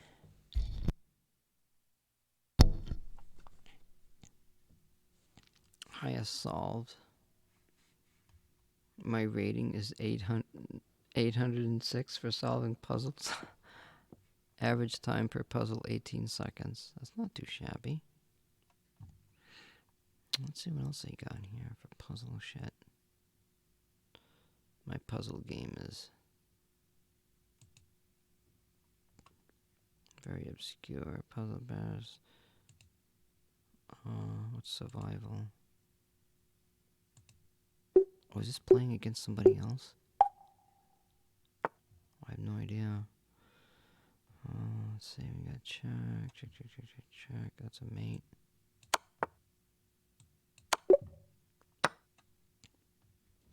What is survival? Is that you? There's no time? No time limit? That was rated 100. Let's wait to move. That's gotta be mate, isn't it? Isn't that mate?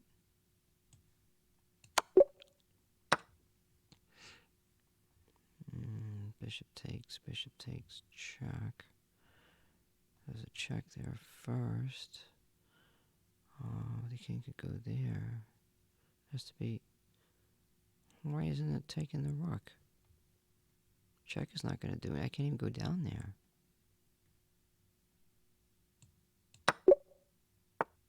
That was dumb. It's like black just played into it.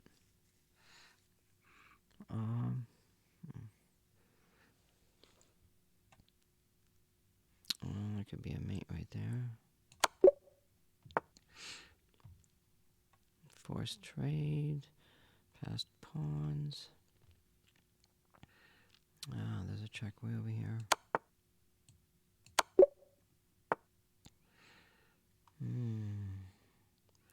Queen takes, queen takes, queen takes his mate.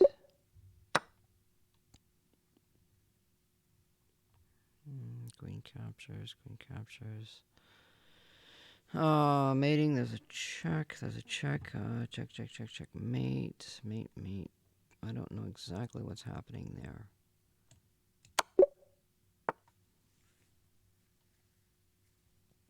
Three strikes and you're out. Time is it? 12:30. Wait to move.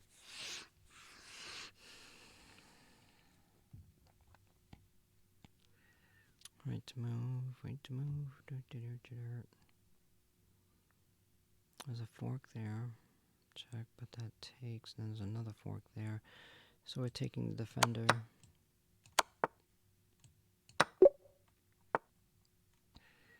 That was freaking tricky. Holy shit. These are hard. Attacks. We've got a attack of the queen. We've got check.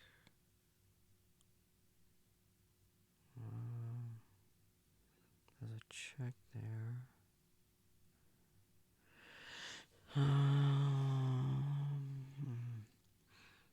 Check. That doesn't make any sense.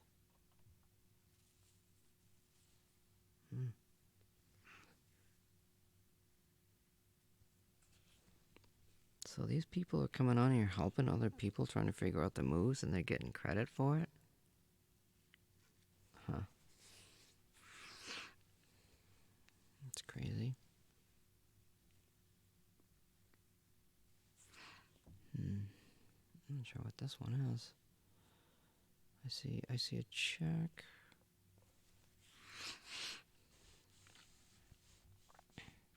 Knight takes the pawn is good. Oh yeah, that's the best move.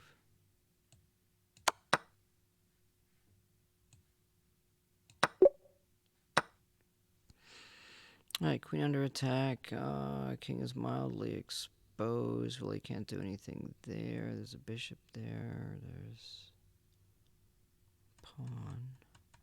Pawn takes is obviously not correct. Oh, that's a double check. That means the king has to move. Remember we talked about double checks? Oh, here's one right here. The bishop moves here. Alright, we've got... What we got? We got a check. Let's see. The pawn is pinned. There can be bishop... rook be taken? No. Yes, the rook can be taken. The rook can be taken by the rook. Queen captures. Oh, queen captures, and that's mate. No, it's not. Wait a minute. What if queen check, rook captures? No. Rook captures. Rook captures. That's not forced.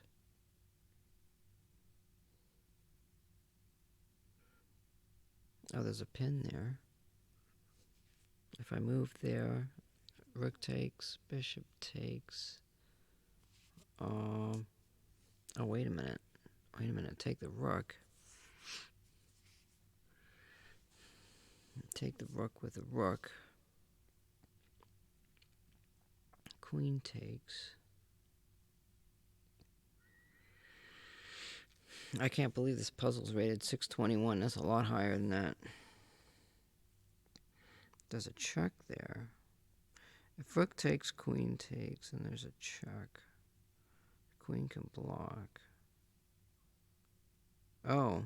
Oh, the queen wins the bishop, too.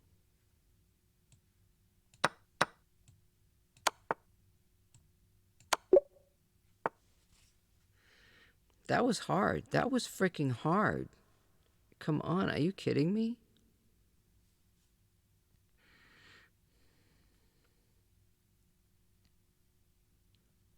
So we've got 3 pieces attacking, and white has 3 pieces defending. If we can remove one of the defenders...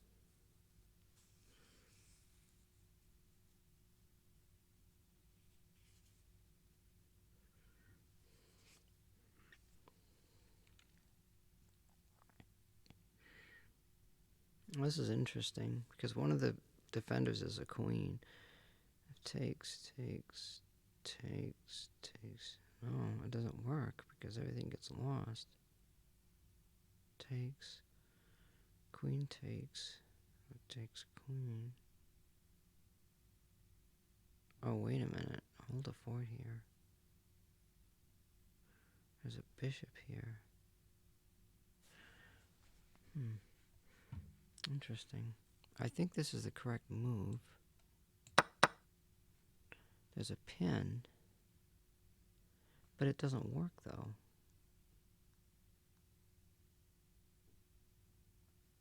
Wait, this might work. Yeah, see, there's a pin. Can I go back and study that?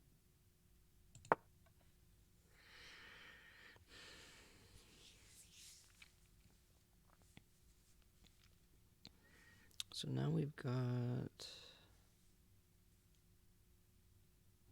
a pinned knight. We can attack the knight with the pin. There's 2 pieces attacking that square. Yeah, it seems like that's got to be the best move.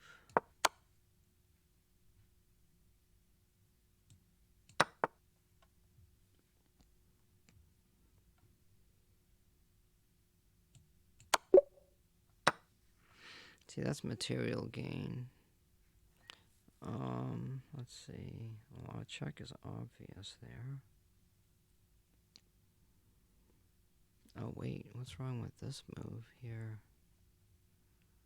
If I go check there, check here, check trades queen. Forced. Wait a minute. This is a tough one. If I go there And it goes here. Takes, queen takes. Wait a minute. Takes. That's the move because this pawn can queen.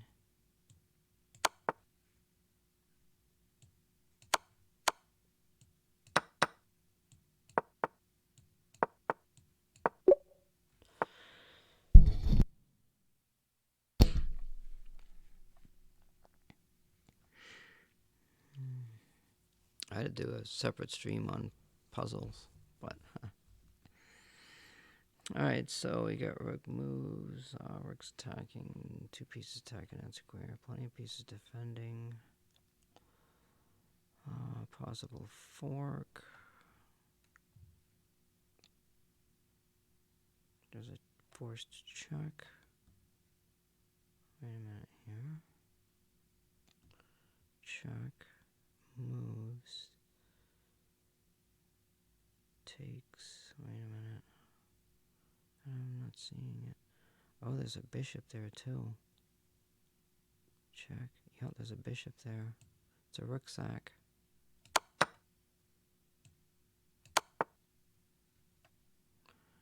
We got mate. I didn't see that far into it, but I saw the bishop attacking that, so, you know. Oh, we got some pawn shit going on. Holy shit. It's very obvious that the king cannot stop, so we've got a passed pawn situation here. So if I go here and he takes...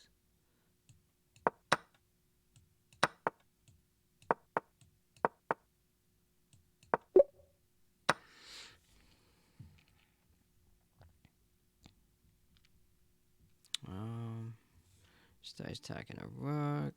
Knight is pinned. If we take the knight and check again. If we take the knight and check again.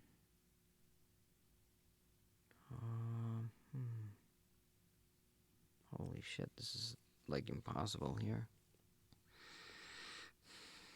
Let me just check some shit here. Alright, well, I don't see anything going on there. And...